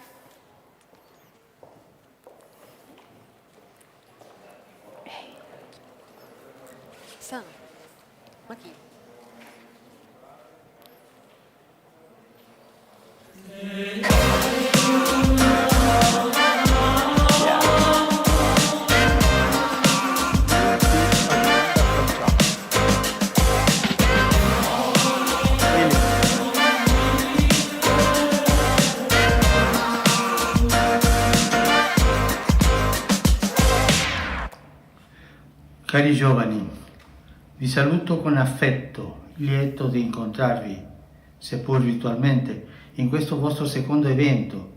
In questi mesi mi sono arrivate molte notizie delle esperienze e delle iniziative che avete costruito insieme e vorrei ringraziarvi per l'entusiasmo con cui portate avanti questa missione di dare una nuova anima all'economia.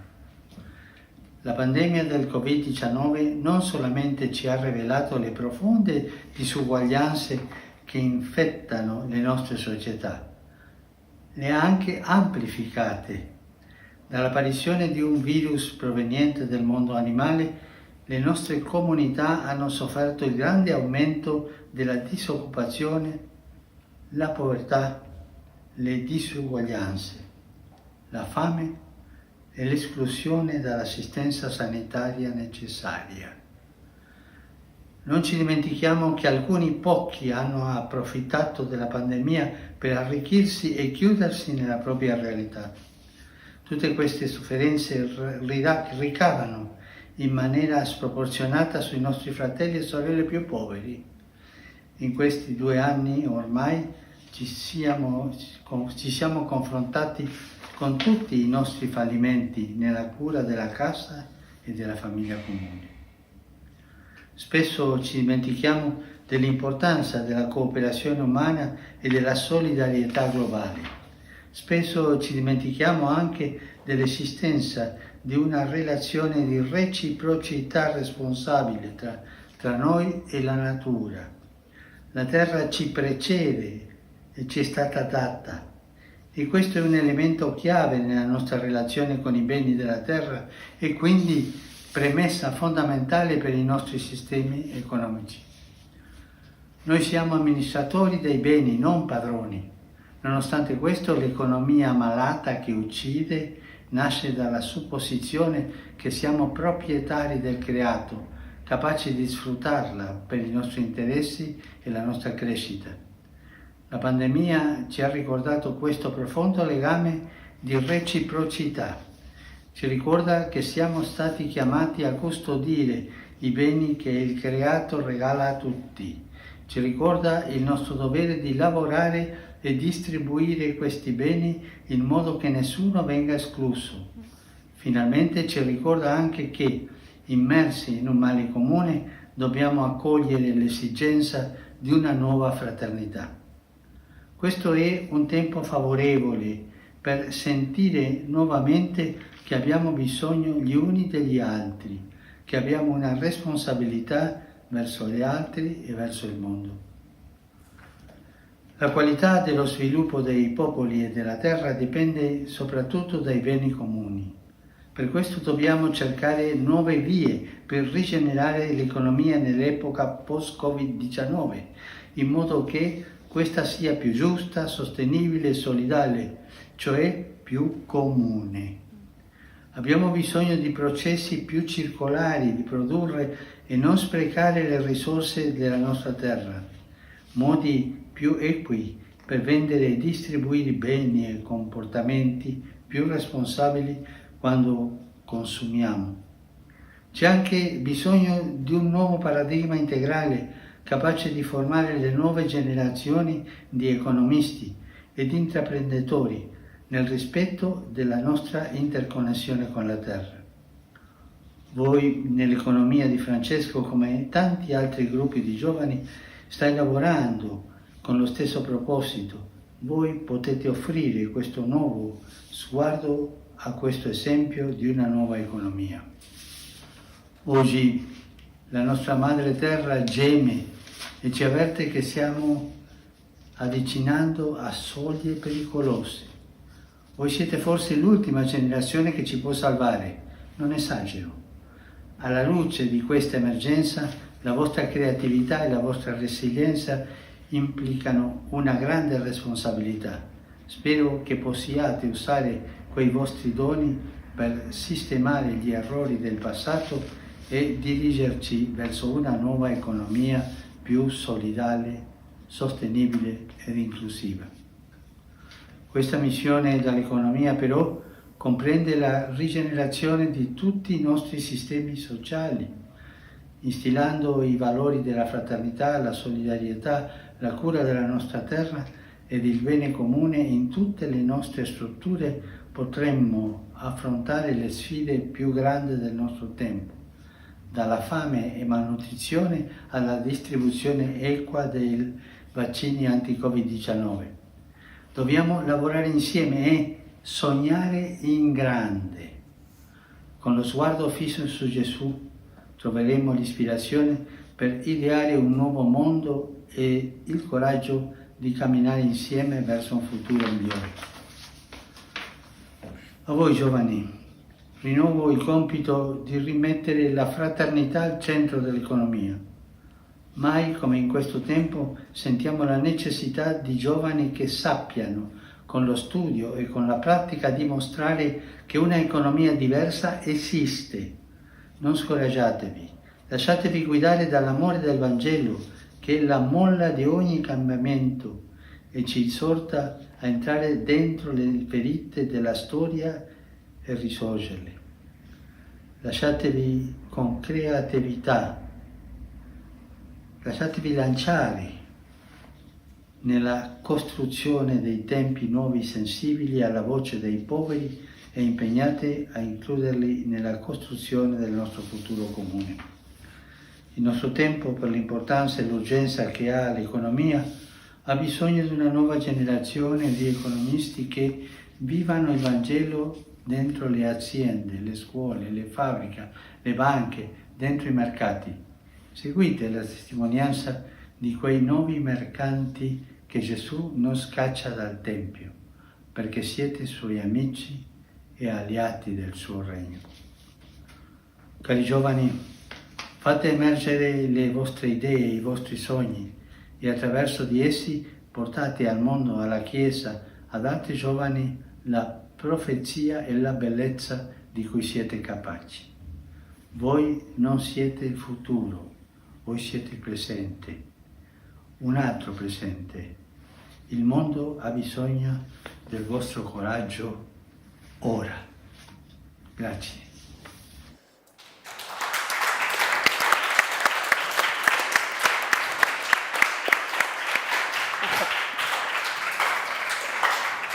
Thank you, Pope Francis, for your encouragement, for your words.